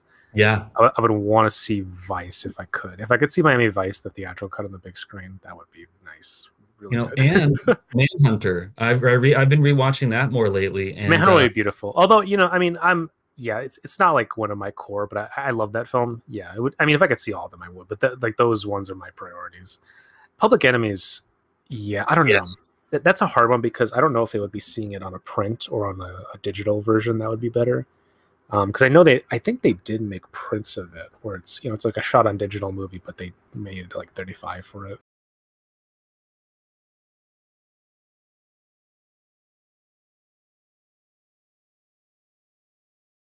one answer, yes or no, right I now. love this. He's just holding on the shot, holding on the decision. Yeah, as with earlier, the power lines. You know, there's these moments where a character has to like. Well, this is the man thing, right? Everything in a man movie hinges on a character saying "fuck it" or saying "let's do it," or Yeah. like these affirmations, right? There, he really hinges his stories on the decisions of his characters. It's a very it matters a lot to him. I think it matters that people have agency, and that even if it's fucking if it fucks up, right? Even if they die from their decisions, he really respects people who have the will to just go through with something, whether it's successful or tragic. Hmm. You see that attitude's pervasive the older he gets. You know, because he's getting up there, but he still attacks. He seems to attack his artistic process with the hunger of a young guy. Oh yeah, I mean you watch Ferrari. Ferrari is like, you know, it doesn't feel like a old guy's movie really. It feels like someone who has like a really strong definitive take on something. No, I mean, whatever. People talk about late style. I don't think man has a late style really. Like he's got his analog period, he's got his digital period, but really I wouldn't say, it's like he started filmmaking really late. So I don't know if he would have a late style, quote unquote. Um, because just everything feels so confident, so assured. There's no real laxity in terms of just his form, right? There's no like discontinuity of what he approaches. He's always tight. He's always very precise about what he does. Now the bank robbery scene. Oh my god. Yeah, which is just like it is so serious and intense and like commanding from the beginning. And like every time I watch this with other people, when De Niro climbs on top of like those, I don't know what you call them, like those little like Yeah, like the cushions. parapets. Yeah, and gives the speech to like kind of control the room. There's just something so chilling about like, Yeah, you that's know, electric. yeah, yeah. So he gives this little speech to the room to kind of get them calmed down, and then he punches that guy in the face. Well, So and there's not only punches. I mean, with the sound design, like he fucking breaks something. Like it's like there's a real like, there's impact right. to it. So you get both. You get the kind of like PR, face of like just, hey, we're probably not going to kill you. Just lean against the wall if you have any heart trouble. And then the violence, I'll show you what I'll do to you if make me pause for a second. Yeah, I mean this is definitely like this whole scene. I mean, the movie itself, but this scene in particular is one of the most ripped off things in history. Like every heist movie after this is ripping off this to some degree, or is like a refutation of this. Like you watch Widows. I mean, Widows. The Yeah. debt that movie has to heat is profound. Well, you know who hasn't ripped it off is Michael Mann. Like I've never seen him Oh repeat, no, no, no. Well, he the act. doesn't. He doesn't need to. He doesn't. Yeah, there's no. I mean, well, theoretically, if He Too ever does get made, if it does come out, It will. uh, okay, if it does, I'm not holding my bets yet because Michael Mann is bad about keeping promises. But yeah, if that ever does exist, uh, if you read the book doesn't repeat anything from the fucking movie. Like, there's no sense of like, oh, here's the obligatory part. The book's completely different from its predecessor, which is the first movie. Like, it's much more of this. I mean, honestly, it feels again parts of it feel a lot more like Miami Vice and fucking Thief. Yeah, well, that's what's going to be so pleasurable about it as a film is that it's basically it's a lot of like the kind of storytelling modes and the genre modes of Heat, but with this transnational crime epic glommed on top of it. So it's like you get the Miami Vice Well, stuff. not even that, but it's like the temporal thing too. Yeah, yeah, absolutely. So it's like Heat on steroids. Right, 100%. Yeah. So yeah, Nolan always talks about how one of his favorite cinematic details of any movie is when Chris slices his knife over like the top of those pallets of money. Yes, right? Yeah, yeah. There's something so satisfying about it. The sound design is incredible.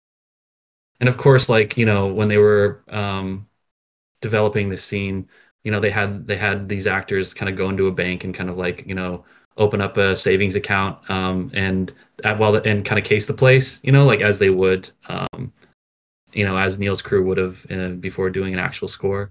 And I'm pretty sure though they didn't they didn't smuggle in like dummy AK-47s while they were Oh, doing it. you don't think? Yeah. Probably a It bad idea.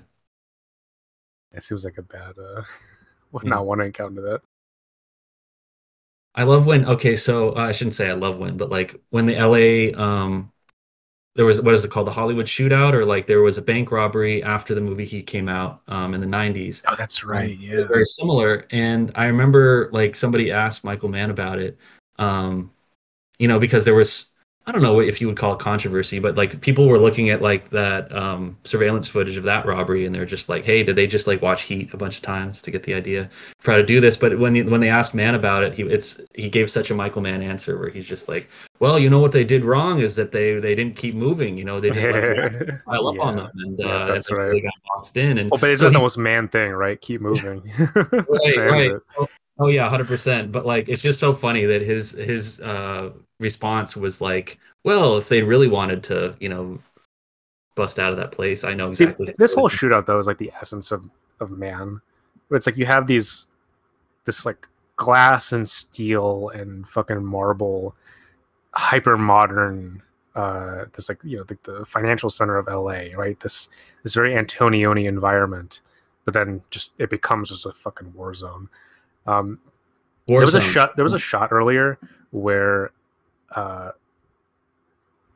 fucking Tom Sizemore is like walking to the car, but it's like subtly like it's a POV shot of him looking at the car and like walking towards it, but it's in slow motion a little bit, like it's like slightly slow mo, and Yeah, yeah.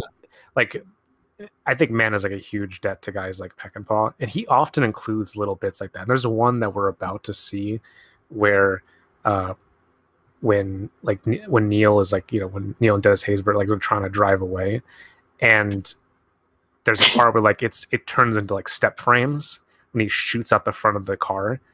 Like stuff like that is like so Peckinpah. It's very Peckinpah. Like he doesn't do like the exact rhythm that Peckinpah does, but there's like little touches like that that show like a great deal of understanding of like how to construct these moments that it's like suddenly like you get this little subjective part of this very realistic depiction, like time slows down for someone and you get this like anticipation there. And man's not afraid to like have these little discontinuities or like weird stylistic quirks that don't necessarily jive with the rest of the movie, but they're really effective in their moment. Yeah, I mean, and you said Peckinpah. I mean, of course, I thought of the Wild Bunch like immediately when you started talking about that. The way that like just this entire everything gets shot to pieces in this scene. Yeah, but this bit here where like he sees the car, like the cop car's up ahead, and then he fucking like the step frames start and he shoots through the fucking windshield. There you go. Yeah. And this dynamic of assaulting the ambush, like Right, just police push are, through. right, right. Well, I mean, you get attacked by the superior firepower, and you just shoot right back at them immediately, and it just throws them off their guard. And that's, I mean, that moment when Chris just catches his first glimpse of Breeden Well, and he doesn't hesitate. It's just like the cut is so severe. It's just whoosh, and then like immediately he's firing. yeah, none of us were expecting it. Yeah, and I mean, yeah, if you're watching alongside the movie and you can't hear us, dear listener, well, maybe you shouldn't hear us because the loudness is the point, I suppose. Yeah, it's just so loud. I mean, I wish that every gunfight was like this. It had Me this too. level of cacophony, just the brah, brah, brah. Like I mean, the echoes of the gunshots are so fucking deafening. It's incredible.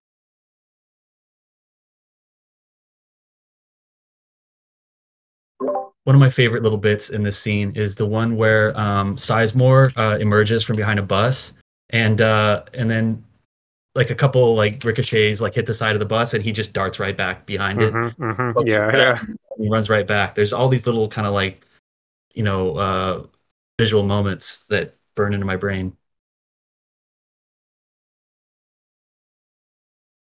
And of course, that famous clip of, you see how quickly Val Yeah, Kilmer blew up the magazine. the glamour shot. Yeah, I mean that's like the movie star thing. Like it's man doesn't actually do a lot of those types of things. It makes sense via the moment of what's going on here, but like yeah, like that scene. I mean, look, that's like one of the most famous Val Kilmer moments. Like that's like him and in fucking Tombstone, like walking out from behind the trees, being like, "I'm your Huckleberry." That's one of his signature moments as a movie star.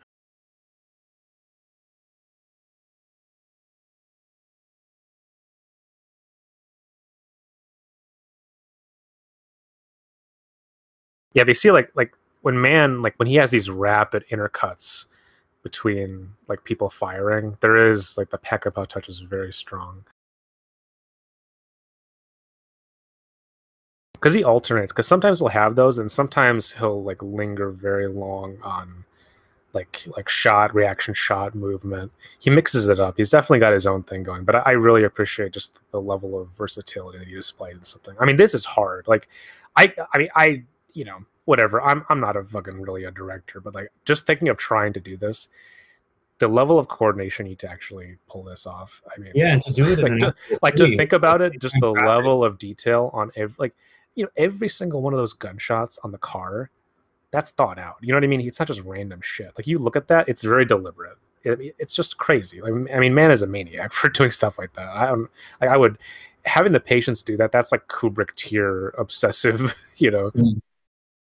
Yeah, and obviously no digital squibs, like everything has No, to. yeah, real scripts like all this. I mean, this is a natural. This is this is not a fucking set. There's no control. Like he had to do all this on like a very tight fucking shooting schedule. I imagine. Yeah, I mean, from what I understand, they just had to do a little bit every day, and it was like maybe several weeks consecutively to shoot the Yeah, sequence. I mean, well, look, the time is it's well spent. I'll say. Mm. I'd rather them focus on this than have fucking bullshit reshoots for X and Y movie. It seems like now it's like you devote so much time to accounting for your fuck ups rather than getting right the first time. Like, what do the Oscars even mean if this movie comes out and it doesn't get one But nomination? that's the problem though. The Oscars never. This is not that type of this. Okay, this is a pretty fucking macho hardcore ass movie. Like it's popular. Like people love it, but this is a movie for fucking people who are like hyper fixated on like a certain image of the cinema, which is not what the Oscars is down the middle. What makes everyone feel good? What makes everyone happy? This is not that kind of movie. This is a movie about Right. Well, it's almost tragedy. yeah. I mean, I was I just mean, gonna say it's like it's not for people who really love movies. It's like for people who are like fine with movies. yeah, exactly. I mean, that's what the Oscars are. They're like, and you got to remember that the Academy is mostly like it's not, you know, like it's not people who vote in the Academy are not always informed. It's like they're often, even though they might work in the industry, they're often less informed than someone like you or me, at least when it comes to aesthetics, right? They just work on this stuff. They don't necessarily consider it in terms of art, right? It's an industrial thing for them a lot of the time, at least from what I've observed. Oh, but yeah, that tracking shot where like Vincent is just running up to Running get up the the hill, position to shoot him. I mean, yeah, that's like one incredible. of the man's greatest shots. Like that, and then it's like you get behind his ear, and you see Sizemore, and then you cut to Vincent like shouldering the rifle. But the great touch, okay, like the great man genius touch is when he fires, but then when it cuts, like there's a jump cut.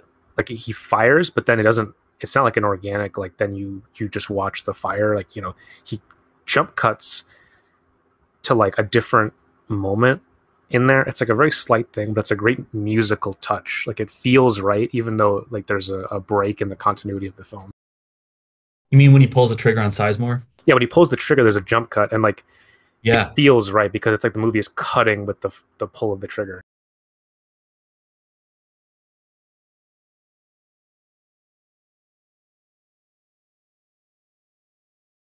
There's always a veterinarian that the gangsters have to go to Right. get Well, this past. is classic stuff, right? This is, this is like And they're James Cagney type stuff.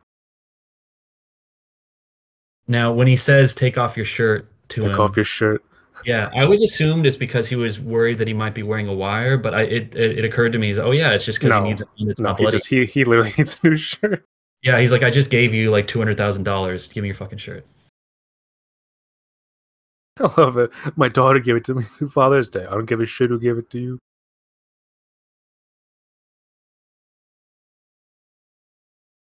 That seems like a De Niro improvisation. You know, I don't give a shit who gave it to you. Take it off.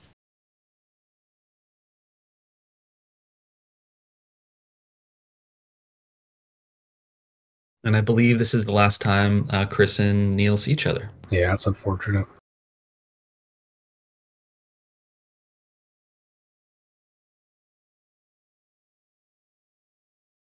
When he says we're all over the 6 o'clock news, that's a relic at this point. Yeah, I guess you're right. Yeah. Yeah, that's okay. That's all right. So Heat 2, I think the finale takes place in the year 2000. Like it's still a period piece. Like kind of cool. 2000, 2002. I forget which one it was, but yeah, it's something around there.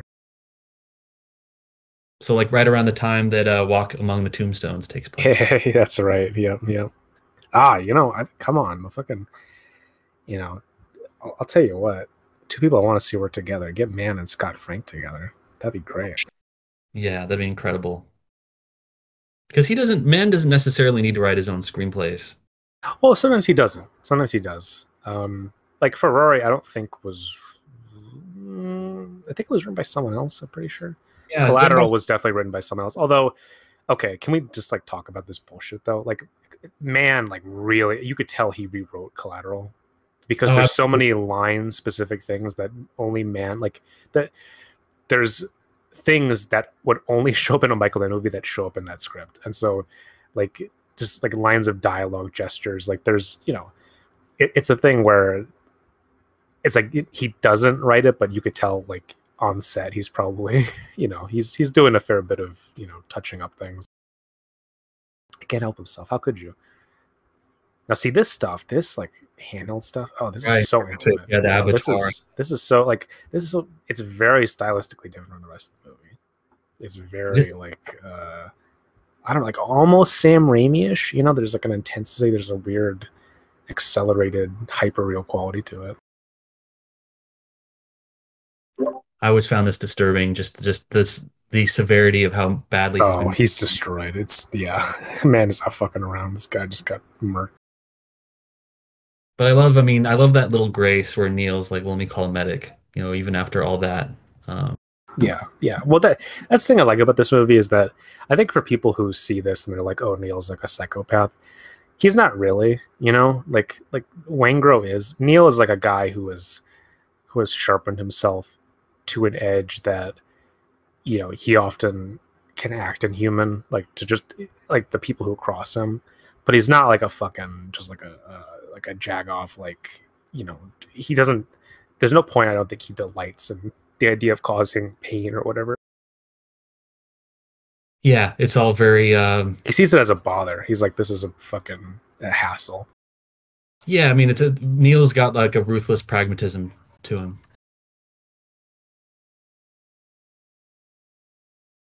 I always think of that line in Get Shorty. Did you ever see Get Shorty?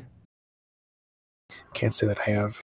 Oh, it's great. Yeah, it was based on an Elmore Leonard book, but John Travolta goes up to Delroy Lindo and he says, so this is one of those houses you see leaning off the side of a hill. Yeah, that's where Trail lives. He lives in one of those houses. Yeah, he does. Yeah. Oh, and I love the rack focus to the skyline there. That's nice. Out of this bit where he's driving to like the fucking industrial park. Mm-hmm. Look at the lights in the background here. Look at like the way when he's driving, these lights have just become these like anamorphic ovals. Beautiful, beautiful. You see that a lot in John McTiernan's films. Just this like everything around him becomes this abstract procession of Christmas lights. Yeah, I mean, I mean, we've been talking about just different versions of this, but like my man making this fairly early in his career. I mean, it's like Scorsese making The Irishman at the end of it. Like it's such a huge undertaking with so many levels of, emotional complexity, technical complexity. Like, it's just dizzying, like the exhibition of filmmaking Well, prowess here. this to me is like the high watermark of just what you were able to technically pull off in the 90s in regards to analog film. Like before digital came in and changed everything, this is one of the things where you're like, oh, you could really go, to the distance with this, and it looks so slick and so beautiful. Now, I recently I watched it, and there's a stunt where Pacino runs in and grabs Henry Rollins, where just for a glimpse you can see that it's a stunt. It's not Pacino. Yeah. No, it's one of the classic manisms where he doesn't care. Yeah. But this you know, shot is following them. This is a great shot. oh yeah, and you see the cops are already kind of lined up. Yeah. This is how you do it, right? This is how you film this kind of scene. There's a patience, there's a tempo. It's beautiful. And so man had Mick Gould and Annie McNabb. I think those are the two kind of like weapons, like SAS technical advisor guys he had, like designing the fights for this movie and for Miami Vice and stuff. But like the moves that he gives his characters, just these ferocious kind of like when he grabs Henry Rollins' face and just jams his fingers in his eyes before smashing him through the window. It's like it's the opposite of dancing. It's just kind of like these brutal scraps. Wait, they get this bit where he's got his hand up against his face? I mean, that looked like something out of Miami Vice, like that. Like in the club, like when they take out that. Yeah, exactly. Like there's something like very super visceral about that. I mean, he's pushing the boundaries of what you can do with film with this. Like it's really, really like brinksmanship. Like he's operating on so many different layers where you have this epic scope, but then these shots where you're like, how the fuck did you do this, man?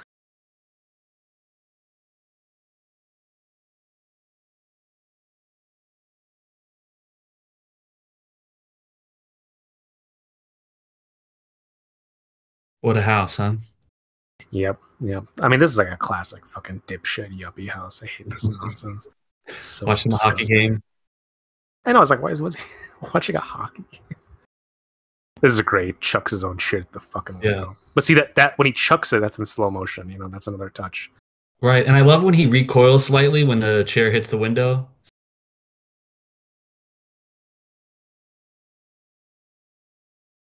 That's how we do it, folks. Just taking care of business. Fuck you, Van Zandt.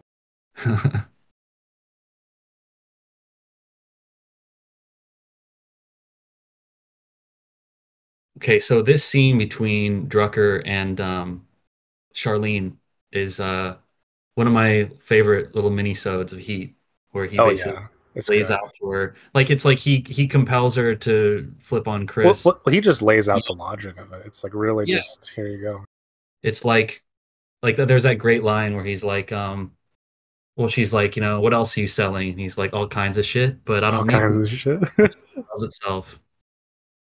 Yeah, I mean, I make fun of the man, but when he wants to like just lay it down, he's an exceptional writer. Like he's just like his turn of phrase is just very concise, very neat. It's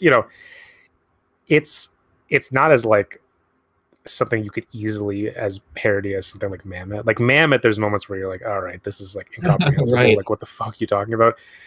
It's mostly legible here, and it's just very clever. See, like Waingro is kind of like the aberration in the story in terms of just evil and the malice, and Alan Marciano is like the mediocrity avatar. Like he's like the most like just the pathetic dipshit normal guy that like just sticks out like a sore thumb. And Hank Azaria is great at evoking that. But you think about this, like man's dealing with the logic of the prison industrial complex, right? He's talking. I mean, we see the imagery and hear the imagery of like what happens in this life cycle, right? Where you have like people who get out and then make this choice, but then you have someone who could, like Dominic, where he could be victimized and enter into that system for the rest of his life, like that type of thing. The and the way that it's presented, like a very matter of fact, like the police know this, everyone knows it. You know, there's a real like grim, fatalistic part to that where like man just has no illusions that this is how this like system functions. Where you know like he's just saying like I mean he's basically threatening her child, but he doesn't have to do with viciousness. He just lays out the facts. He's Yeah, just like and this is going to fuck up your kid's life, and maybe this will happen. This is a serious thing. And like he's able to just weaponize the truth against her in a very and not a mean way. It's there's a delicacy to that I think man like really excels at, where he just through his research he's able to understand these things in a very detailed way, but then lay it out in terms of like where it's emotional.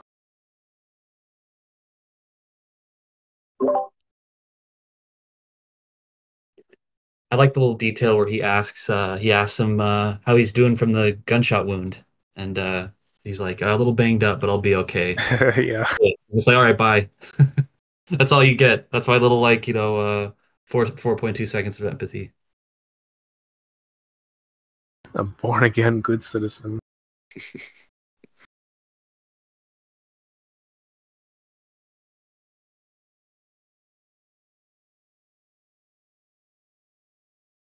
So like, did he just like beat up Henry Rollins until he flipped? Yeah, totally. Yeah, I think so. Basically, that's what he did, right?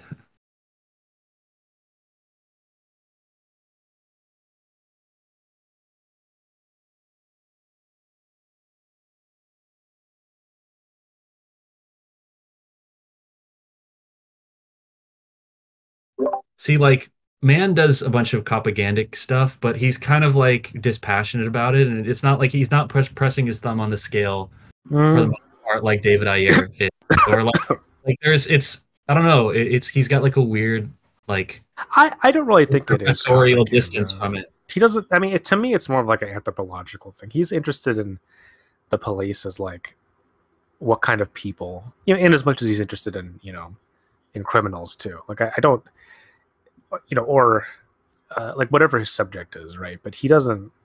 I don't really think there is propaganda in man's movies. Like, because Vincent's a fuck up, and we see these guys do like terrible shit. Like there's not this element where, like, you relate to Vincent as like a guy, but I don't think the movie ever is like, but he's such a good dude because he's a cop. I don't think there's ever that No, moment, really. yeah, I mean and that's where I think it's different from like other like tough guy directors kind of working in this genre. We just talked about Mamet. Yeah, well, there's two kinds, right? There's the kind of tough guy directors who really love like the authoritarian, like the brute savagery that the police represent. Yeah, and they take There's that people, with masculinity. Like they think that is what being a man is, or like what being a good man right? is. And Being a that's tough. like it's like cool and like kind of fucking and but like there's a slight edge to it, so they get thrilled by that. But then there's the other kind. There's people, I think, who have like a more I would say old school sensibility. I mean, to me, it's like kind of like John Ford, where John Ford, in his movies, he's constantly portraying, the U.S. cavalry, the cowboys, these like Confederate soldiers, but they're not necessarily. You're not supposed to empathize with them as like, this is a great person. You watch The Searchers and you're like, Ethan Edwards, he's not a great guy. He's kind of a fucking psycho, and you feel for him, but you're also like, you should go somewhere. Like, I don't want to, I don't want to necessarily live in the same house as you. Wow, this like foregrounding the wheat kind of gently blowing in Oh, the like this or is this is the Malik moment, yeah. yeah. That's not wheat though, right? Are they maybe like pussy willows? Maybe it is. Yeah. Maybe. You know what? I would like to talk to Man. I wonder if he likes Malik. I wonder I bet he because his digital stuff, it's not too dissimilar from the way that Malik shoots the fucking Weightless trilogy. No, I think there's a similarity in their approaches in that they're There's trying to there's like a find a phenomenological subjectivity, like yeah, they're very imminent directors. you're right. There's like a visual spectrum, that they're trying to hit that's similar, even if like the Yeah, process by which they reach it is very different. like something like A Hidden Life, not that different from a movie like Ferrari or Ali, really, in Mhm. terms of being like a biographical picture. I know you loved the kind of the last like the post Tree of Life movies that Malik did, and I have not seen Yeah. them, so I got to watch those. Oh, you should check them out. They're great. They're Light so of good. Cups. Yeah, Night of Cups. Oh, you would love Night of Cups. Yeah, I mean, it's about a writer. Yeah, just Christian Bale, and like he's just like wandering We're all through like LA. He's that. he's just wandering through LA, experiencing all this decadence, and then like the narration is like, "My son, remember who you are," Oh God, he's still doing that Malik thing, huh? Yeah. Oh, 100%. Yeah, it was just full of Malik. I love it. I'm very angry, Ralph. Poor Ralph. It's been said, but Yeah. what a terrible situation Well, to again, like he's a part of the mess that he leaves behind. Mhm.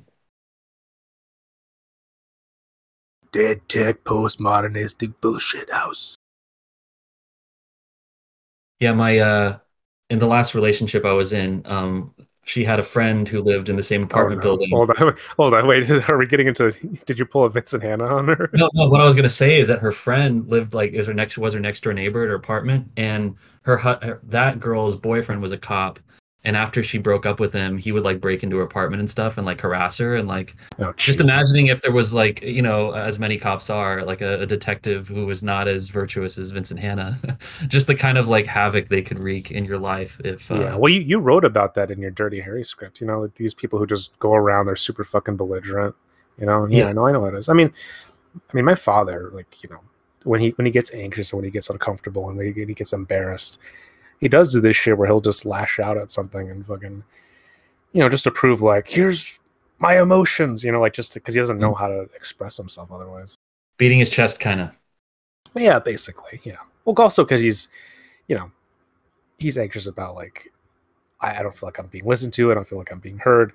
When really it's like, no, no, dude, we hear you. You're screaming. We definitely hear you. In fact, we hear you so well, we're starting to tune you out a little bit. Yeah.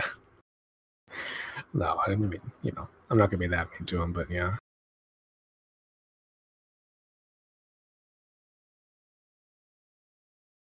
Yeah, you know what? Bring back the handlebar mustache. It's great. I love guys with handlebar mustaches. Yeah, I mean, this is a great look. Like When are you gonna get one, Pat? Come on, man. You can do it. well, it's funny. Speaking of dads, my dad just recently went mustache mode, and it looks cool. Yo. It doesn't look as good as Sam Elliott's Nobody's does, but like No, no. that's what Well, he's trying to hit. that's Sam Elliott is like just I mean, politics aside, he's a beautiful, beautiful man. Oh yeah, Like you I watch love him in Roadhouse. I Good loved stuff. all the thirst posting Deep Impact Crier was doing Oh about my God, she lost her mind. Yeah. that was great. I feel like you could pull off the Colin Farrell, that type of look from Miami Vice. I should. I love facial hair. I mean, like as soon as I just kind of like gave in and stopped trying to, I just let the beard happen. I think it's been good for me. But Yeah, yeah.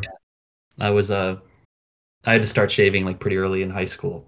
So but at a certain point, it's like why fight it? And here we go. Life is short. Whatever time you get is luck. The time luck equation all throughout man's movies.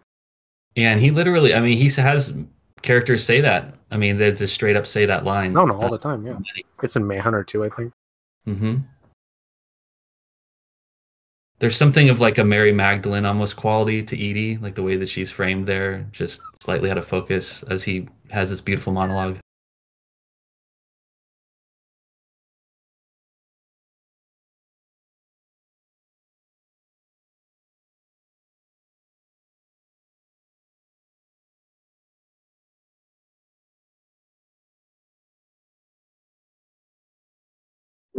It's like a profound thing. I mean, like, there's not much of an inverse.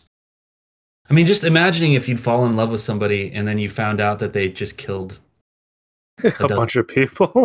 Yeah, like, I mean, how that would change Yeah. the calculus. Like, that is a hell of a thing to ask of anybody. Well, yeah. I mean, I just think it's one of those things where, yeah, it just in a way, like we often like to put ourselves in hypotheticals and this and that, but you really don't know until it would happen. Um, Yep, uh, exactly. yeah, it just And in a way, you know, people again, it's like, how could you blah blah blah whatever. Uh, you know, people have loved each other, you know, crazily, even though, you know, it's like, oh, you're married to a monster, you're dating a monster, whatever. Mhm. Like, you know, but it's like in a way you don't know that person's individual perspective. Not to say that it's right or whatever, but like, you know, for a lot of cases throughout history, you know, you're so wrapped up in your own perspective that it's hard to try to get out of it. It's hard to take on this, like, you know, when you listen to people insulting the person you love and saying like, oh, well, they're this, they're that. You know, you have to make up your own mind about it. You really do, and it says something about you. Right, and we're great at compartmentalizing. It's like the way that they are with them isn't the way they are with me, and there's you could buy one reality over the other. Yeah, we all love this scene where she makes the blackjack dealer signal to Chris and ends up saving his ass.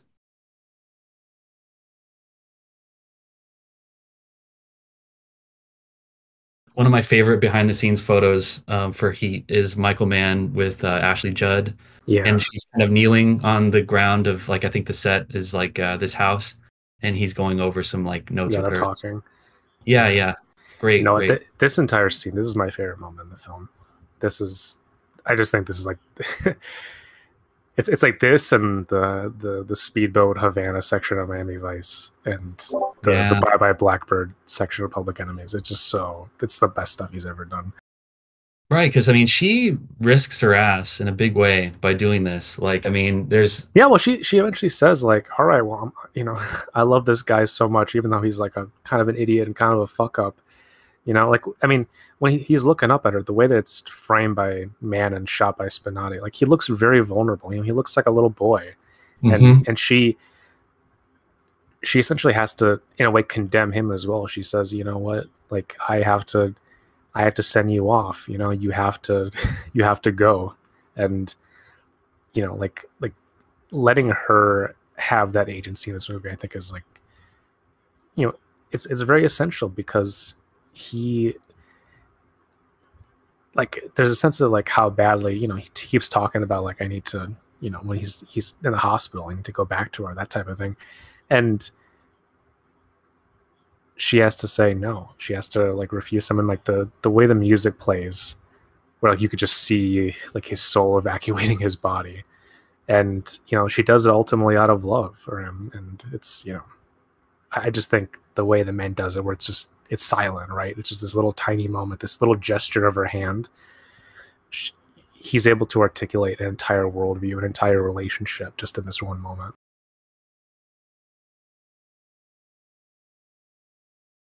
Well, as far as favorite Heat scenes go, I think it's a mighty strong choice.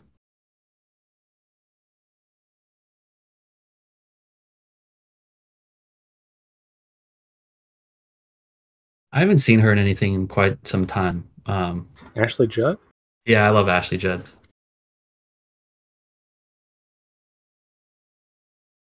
Yeah, let's see what she's in. Oh, she's in like all of these like Divergent movies. She probably plays the villain Oh, in one. really? Oh, that's probably a nice Yeah. little paycheck. She's in Olympus Has Fallen, of course. Yeah, Oh, did nothing. she play the first lady? I think she plays the first lady in those, Oh maybe. yeah, maybe, yeah. Or Yeah, maybe not. she's like Gerard Butler's like Oh, the ex. last thing she was in was the fucking the Harvey Weinstein movie. She said, not something he produced, but something like that was about him and the whole, you know, all the stuff that happened. Right, because she was one of the, yeah, one of the people, unfortunately. That's right. That's right.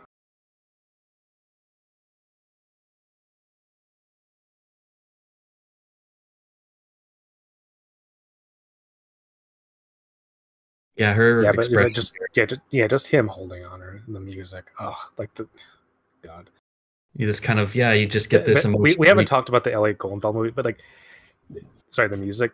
This okay, in this bit when like he's just pushed into like the blue frame of the window, he's just like trying not to cry. It's just, oh my God, my heart. Like he's just, man, I don't know how he does it, but he just comes up with these images that I don't know, like it's and that's the last we see of Chris. And Chris just, you know, he goes off Yeah, into the blue yonder. And that's the number one hook when I heard that they were making the book was like, oh my God, we're gonna see Chris Yeah, beyond yeah. that. Yeah. Well, what happens to him in the book is crazy. I mean, he just has a whole other life. I never would have guessed the places that they take him. So Right? Yeah. It's Austin cool Butler. though. I want to say. I mean, he kind of goes into like a man on fire, like Spartan kind of mode. Mhm. Yeah, I mean he kind of like he becomes an amalgam of like every Michael Mann character. Yeah. No, Um, definitely. Super Saiyan. Yeah. Bang, like a bird.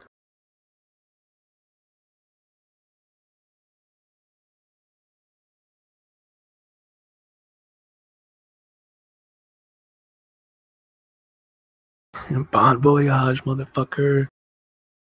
Hmm. See, but I think this is interesting. In a lot of movies, you wouldn't get this, where like the dogged cop like gives up, and essentially like fuck it, we tried. Like that doesn't happen a lot. You really get to see that moment of like redoubt.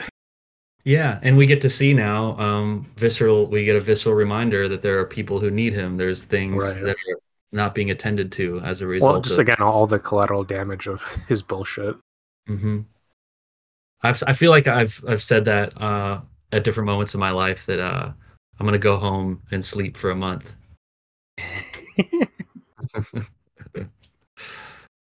I get you, Vincent. This bit where he kicks the TV out. This is an all timer. Yeah, this is so much like things you see in LA late at night at a bus stop. Does this happen? Shit like this, yeah, all the time. Oh, Nothing okay. exactly like this though, because I would have laughed. Remind me to never go to LA.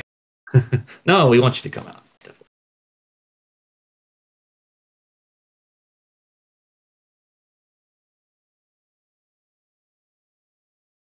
Hmm.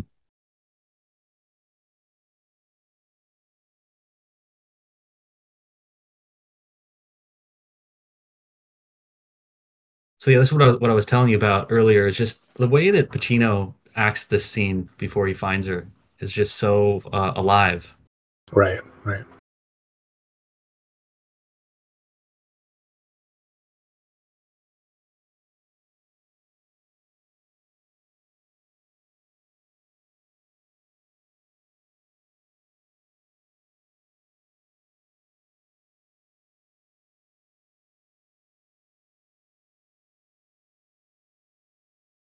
It's not a well. See, I'm weird. I was gonna say it's not a bad view as far as motels go, but it is just of a freeway. But Yeah, yeah. Well, it's man makes it it's a beautiful. collateral style freeway.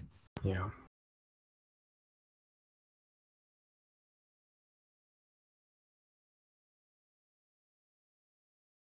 Just a horrific image. Yeah, yeah. This stuff is hard to watch. Um,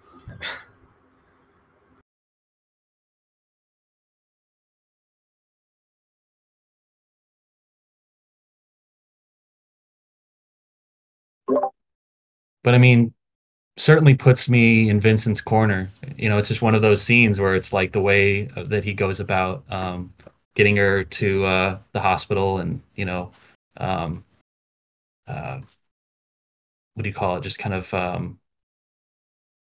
what do you call it when you tie it off like that? The yeah, it's a tourniquet. It's a tourniquet. tourniquet, right? Kind of Yeah, tourniquet on arms and stuff. Yeah, it's just very heartening. yeah. I don't know. Like, I just can't watch this without thinking about my sister. It was just, it's just like the weird thing of going to the hospital and then like seeing someone just totally catatonic. Uh, Wow. I mean, I don't know. I guess it's not that uncommon, but Did she make yeah. it? What? Did she make it? Your sister? No, no, she's dead. Wow, and you were witness to some of that or all of it. I didn't tell you about this. No. Oh, I'm sorry. I'm sorry. I No, thought no, I that's did. I okay. thought I did. I didn't mean to just drop it casually or whatever. It just came to mind. Well, I'm sorry you went through that.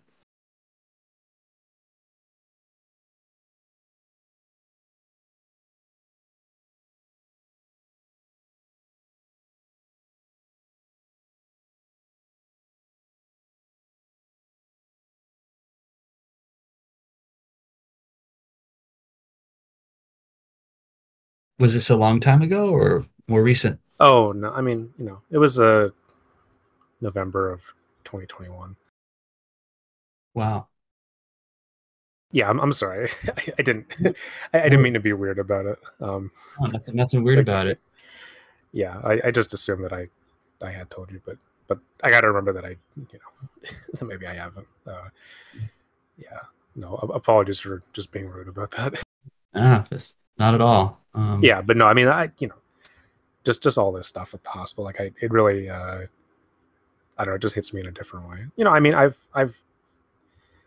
uh, I mean, sorry, listener, I don't want to make things like super dark, but I've self harmed. I've tried to commit suicide, and like it's just all this bit, like I understand the subjectivity of Natalie Portman's character, where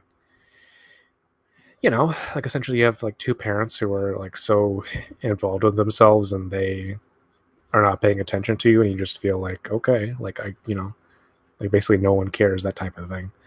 um and like you have anxiety and depression and all that kind of stuff. But yeah, no, I think man does a very like good and sensitive way of portraying all this. It's none of it feels like glib or kind of phony. It feels very real. I don't know about you, but like when I see the most painful parts of my experience reflected in movies, that is like cathartic on some level for me. Like it's not suggesting it's therapy or anything like that, but like it's I don't know about yeah, every Well, no, person, I mean, it puts things into a certain context. Like, I had watched this movie many times before all that happened. So but it means just something different. just watching it now, I have access to a certain layer of emotions that I don't think I did before when I would just see it casually.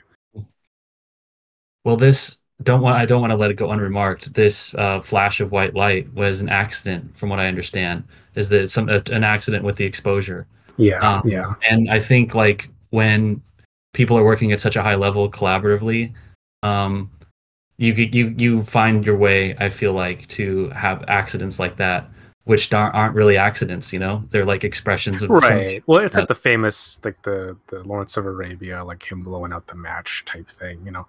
It's those kind of moments where you just stumble onto them while making the movie. I know that's what you dream about. I dream about it. Like I would love to make something with which has the capacity to move like this one does. Oh, the thing is, I mean, you absolutely can if you just approach something with integrity. You approach it with, you know, just putting your all into that, and if you've developed yourself enough to where you leave yourself open to those kind of things, they'll just flow into the work. I really do think this. Every time with my writing that I feel like I'm kind of stuck in this or that.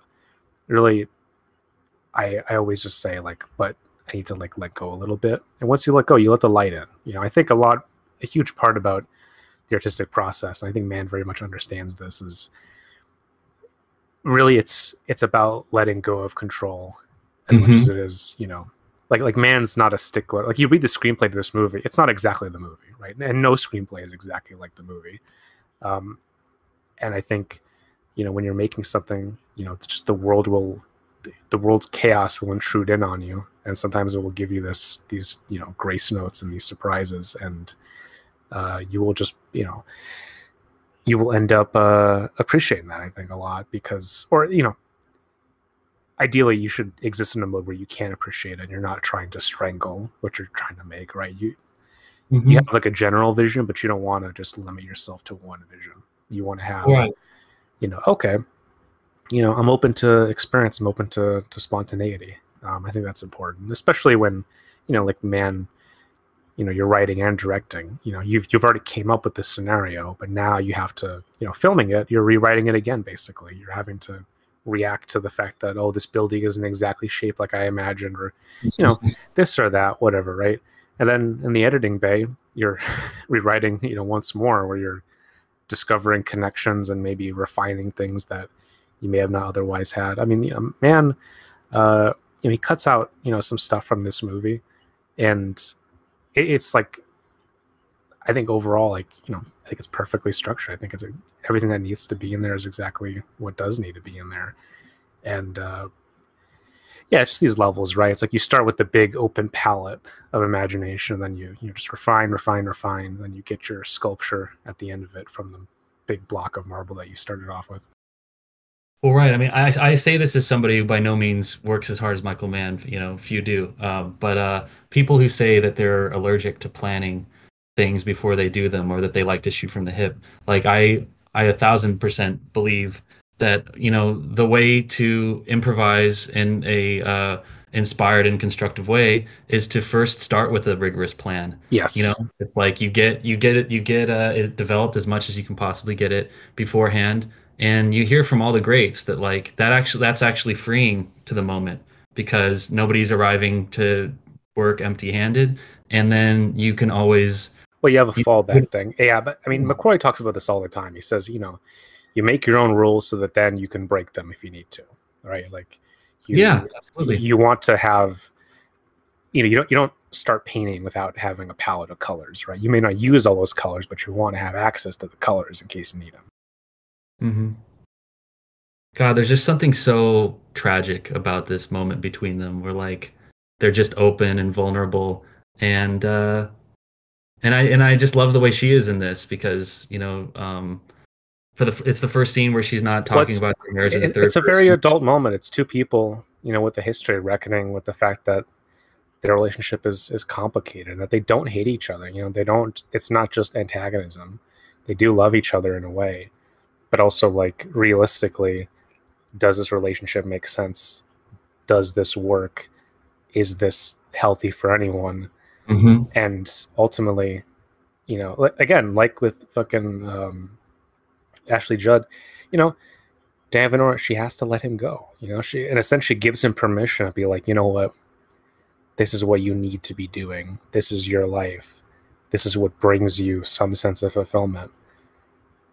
Even though I need someone, even though I'm vulnerable, I'm going to, like, choose to let you go. I mean, man, really, in, like, the most important emotional moments of his movies here, he does, like, he gives the control to the women. He says, all right, like, they essentially dictate what's going to happen for the rest of the story just because they exist at these, like, nexus points with the people they care about. And so they make these choices, and the ramifications are huge.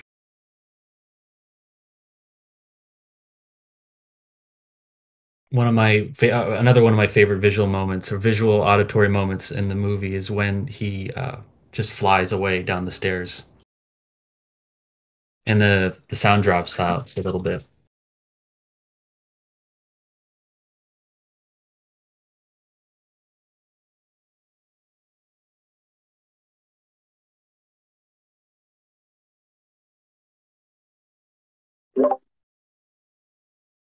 It's almost like he's flying out of there. Oh yeah, he just zooms. Yeah, I mean, it's silent too, right? You Hmm. don't hear the steps. He just flies.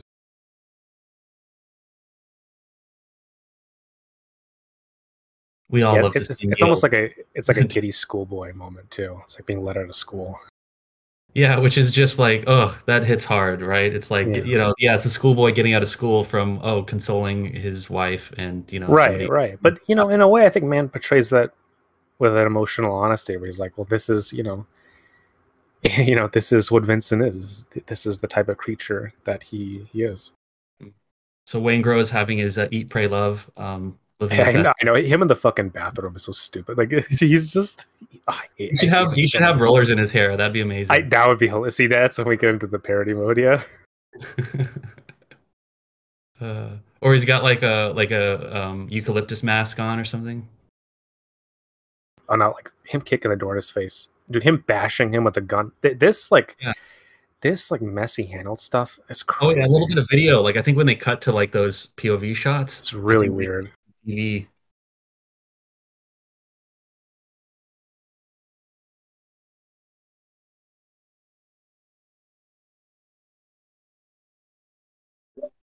Look at me. Dude, the sound he makes, ugh, it's like a fucking beached whale or something. It's terrible. I shouldn't be laughing, but yeah. God, poor girl, poor woman.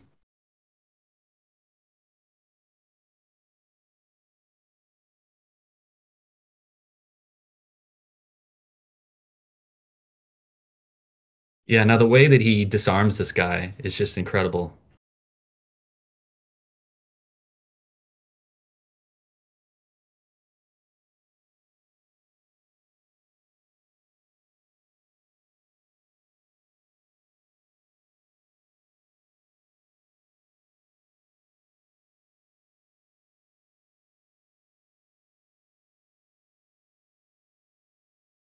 Now the music, this is where Elliot Goldenthal really, you just hear Elliot Goldenthal before Moby comes in at the end, and it's real kind of grandiose and operatic. Or, I mean, you know, before they start chasing each other across the runway of LAX, and at that point, it's just, for the most part, the music recedes.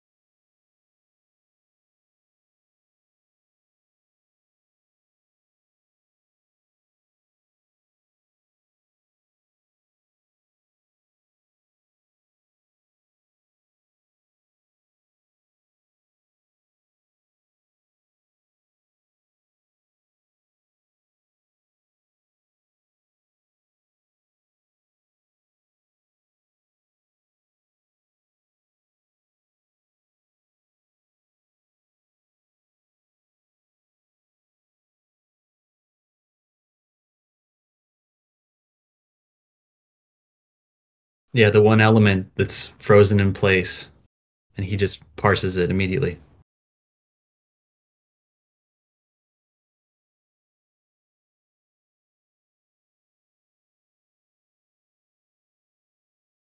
And I think, yeah, so I think this shot reverse shot between them is shot in slow motion. Yeah, let me Really see. Yeah. draws a moment between. Mm, We'll see when when he looks over to Vincent, it's 24 frames, but then right here when she's getting out of the car. yeah, you're right. You're right. Yeah, yeah.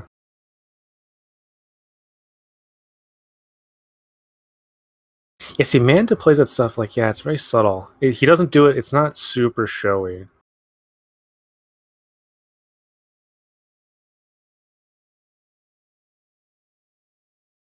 And it's still, I mean, it's still striking that like he is able to walk away from her after all this. You know what I mean? Yeah. That like, at Yeah. the end of the day, his code overrides.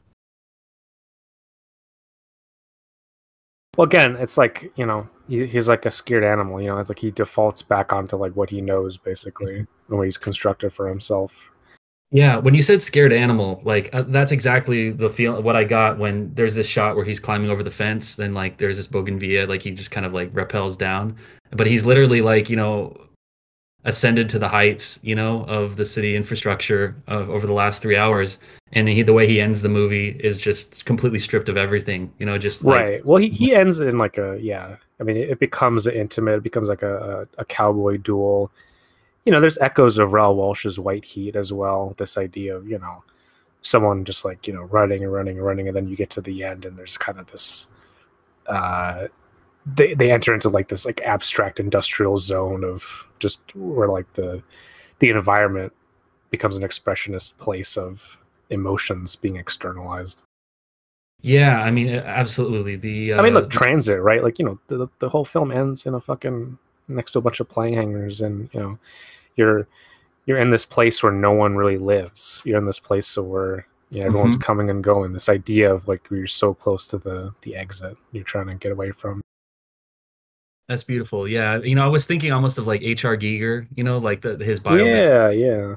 like illustrations, like the way that heat, the environment is character, they bleed into each other.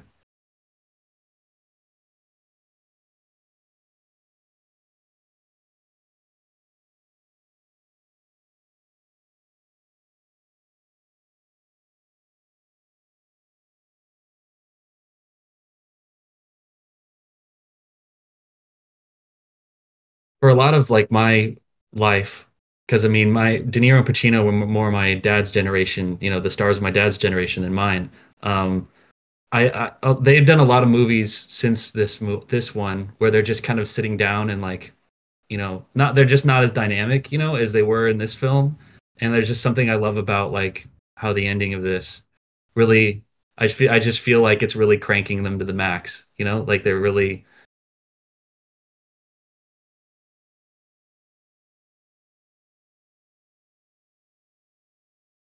Oh, the way all this looks. I mean, yeah, just the lens flares are crazy. Like to light all this, I mean, because essentially there's like you're relying a lot on natural light.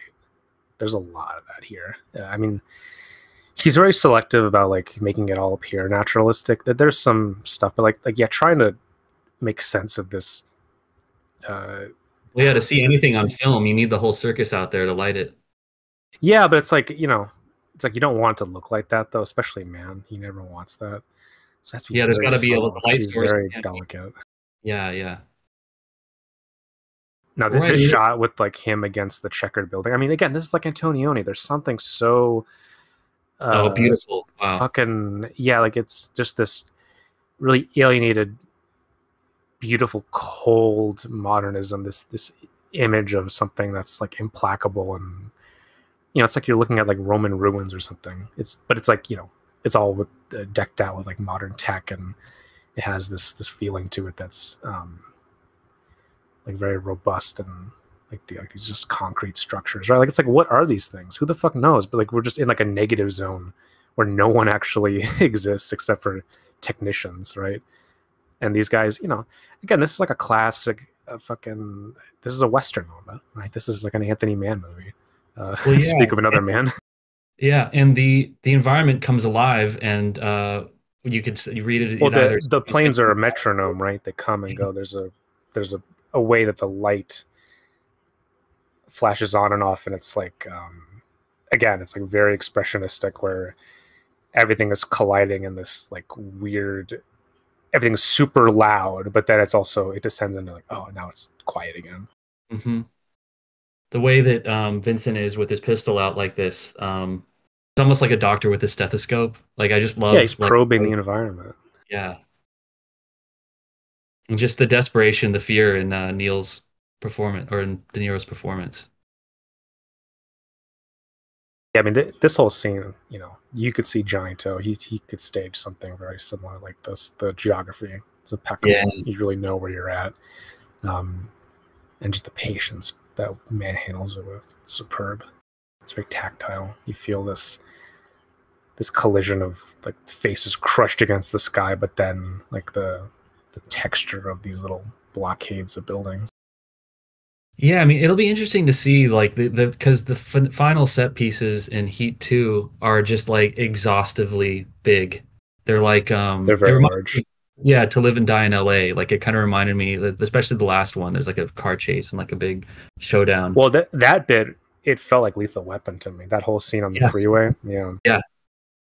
So it's a very different vibe than this one, where what I love about Heat is the way it dials in, you know, and it gets simple and it's Yeah, but just this final bit, this is key. This is key where he thinks that the light is going to blind Vincent. He's not going to be able to see him, but Vincent sees the shadow before. I mean, again, this is expressionism. This is totally that. Like it's like man deploys this style very delicately, very naturalistically, where it's not that like it's not hitting you over the head. But again, you watch that and you're like, that's a noir moment. That is like it's a where someone's shadow precedes their actual existence. The depth of their it's almost like their psyche gives them away, right? Just by showing something that they would rather not show, right? It's like Neil forgets the fact that he has a shadow, right? It's but then Vincent is like all too cognizant of all the stuff that he leaves behind, all the things that people don't account for, all the stuff that he investigates, the traces, the trails, the evidence, right? And Neil, he's so used to living in the shadows that he doesn't see his own. He's so used to being invisible. He forgets that he's a human being too. yeah, I mean, if all Vincent is what he's going after, then where is he now? Now that what he's going after is in a puddle. Yeah, exactly. Yeah, I mean, it's about this intersection, these two travelers who meet at this terminal, and there's a connection here, and it's fleeting, but it is real. It is substantial. It's not just a flux. Hmm. There's a moment of transcendence here, and they're able to share it together, and and then so easily, like it just passes away. And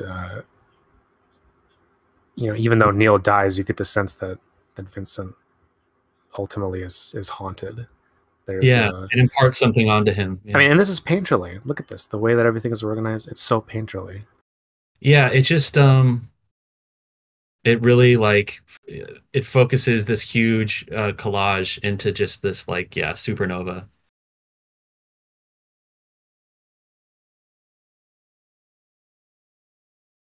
Zero Oscars. Okay, enough about the Oscars. This movie doesn't I need. know, I This have movie, to make this fun of movie's them. too good for the Oscars. They don't Yeah, no, understand. truly it is, yeah. Gusmano Cesaretti, who I think is yeah, like one of the Michael Mann consigliaries or whatever. Or he's like he helps Right, like he's part of his gang. games yeah, or these movies, sorry.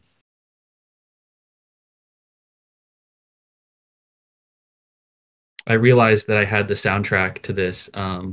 It was on my hard drive. I'd forgotten that it was on there, but I didn't have to go buy the CD for some like markup for like $50 on Amazon. I could just listen to it. I've been driving around listening to the soundtrack. Yeah, no, it's great. I mean, this movie has one of the few Joy Division covers that, you know, actually I could think could stand up to the original. Most Joy Division covers fucking suck, but this one's good. Was it New Dawn Fades or Always Forever? Yeah. Dawn's Fades by Moby, I think. Moby.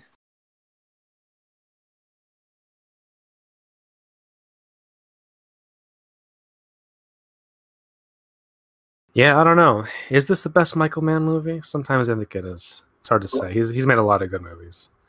Yeah, I mean, I don't know. It's just really got everything. Yeah, Um, it feels like the most enveloping out of his work. It's got all the stuff. It's got really the romanticism, the encyclopedic aspect, the cops and the criminals, the fucking painful research, but also the relentless modernism, um, and yeah, just the it's kind of analog beauty pushed to its limit, uh, and then he would later move on to stuff that's like just way more textured and way more abstract and weird and eerie with his digital period.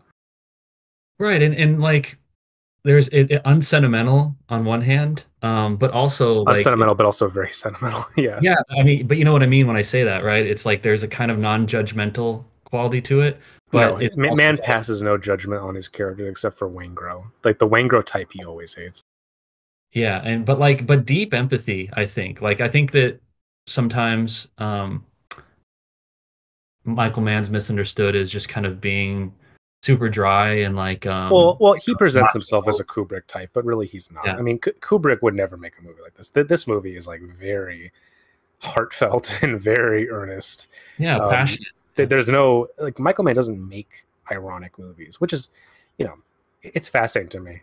It's the range of his influences is quite something to relate to him in regards to, because he's simultaneously like this like very like hyper tech focused kind of authoritarian director, but in another sense he's very messy. He's like Sam Fuller. He's a real he really believes in stuff. He believes in true love, and he believes in tragedy and opera, and and the arts. And that time is luck. Yep, that's right. Hmm. Number two for me is Collateral. So it's this his LA films. Yeah, his LA movies. Yeah. Yeah, I Yeah, love I how mean, yeah, Collateral and this go together very well. They're like yeah. sisters. But like Miami Vice really does feel like you're watching a different kind of movie. Like there's a Yeah. mode that it's operating in that is like It feels like it's rewriting the cinematic language Oh in the movie. shit, there's Lisa Gerard music in here. Yeah, of course Yes. there is. Hey, Dude, yes. man Singing can't help slowly, himself. He loves Lisa Gerard. as do we all. I mean, he was early on it too, before the whole gladiator bullshit. He was on it. He was. He had him. God, they got to Can bring you, him can you imagine Michael Mann listening to Dead Can't Dance? Shout out. back. Well, did you hear that? Like the reason he got into Jamie Foxx was because of In Living Color. Like it was Oh, because okay. of watching Jamie Foxx play Wanda that he got the idea to start putting him in his movies. Sweet. So that tells us he watches all kinds of stuff. That I wish that he still worked with Jamie Foxx. They made a good combo. They made a great combo. Mhm. You were talking about the shot of Tubbs running in Miami Vice. Like he's such a formidable physical presence in that movie. Definitely, Yeah. definitely.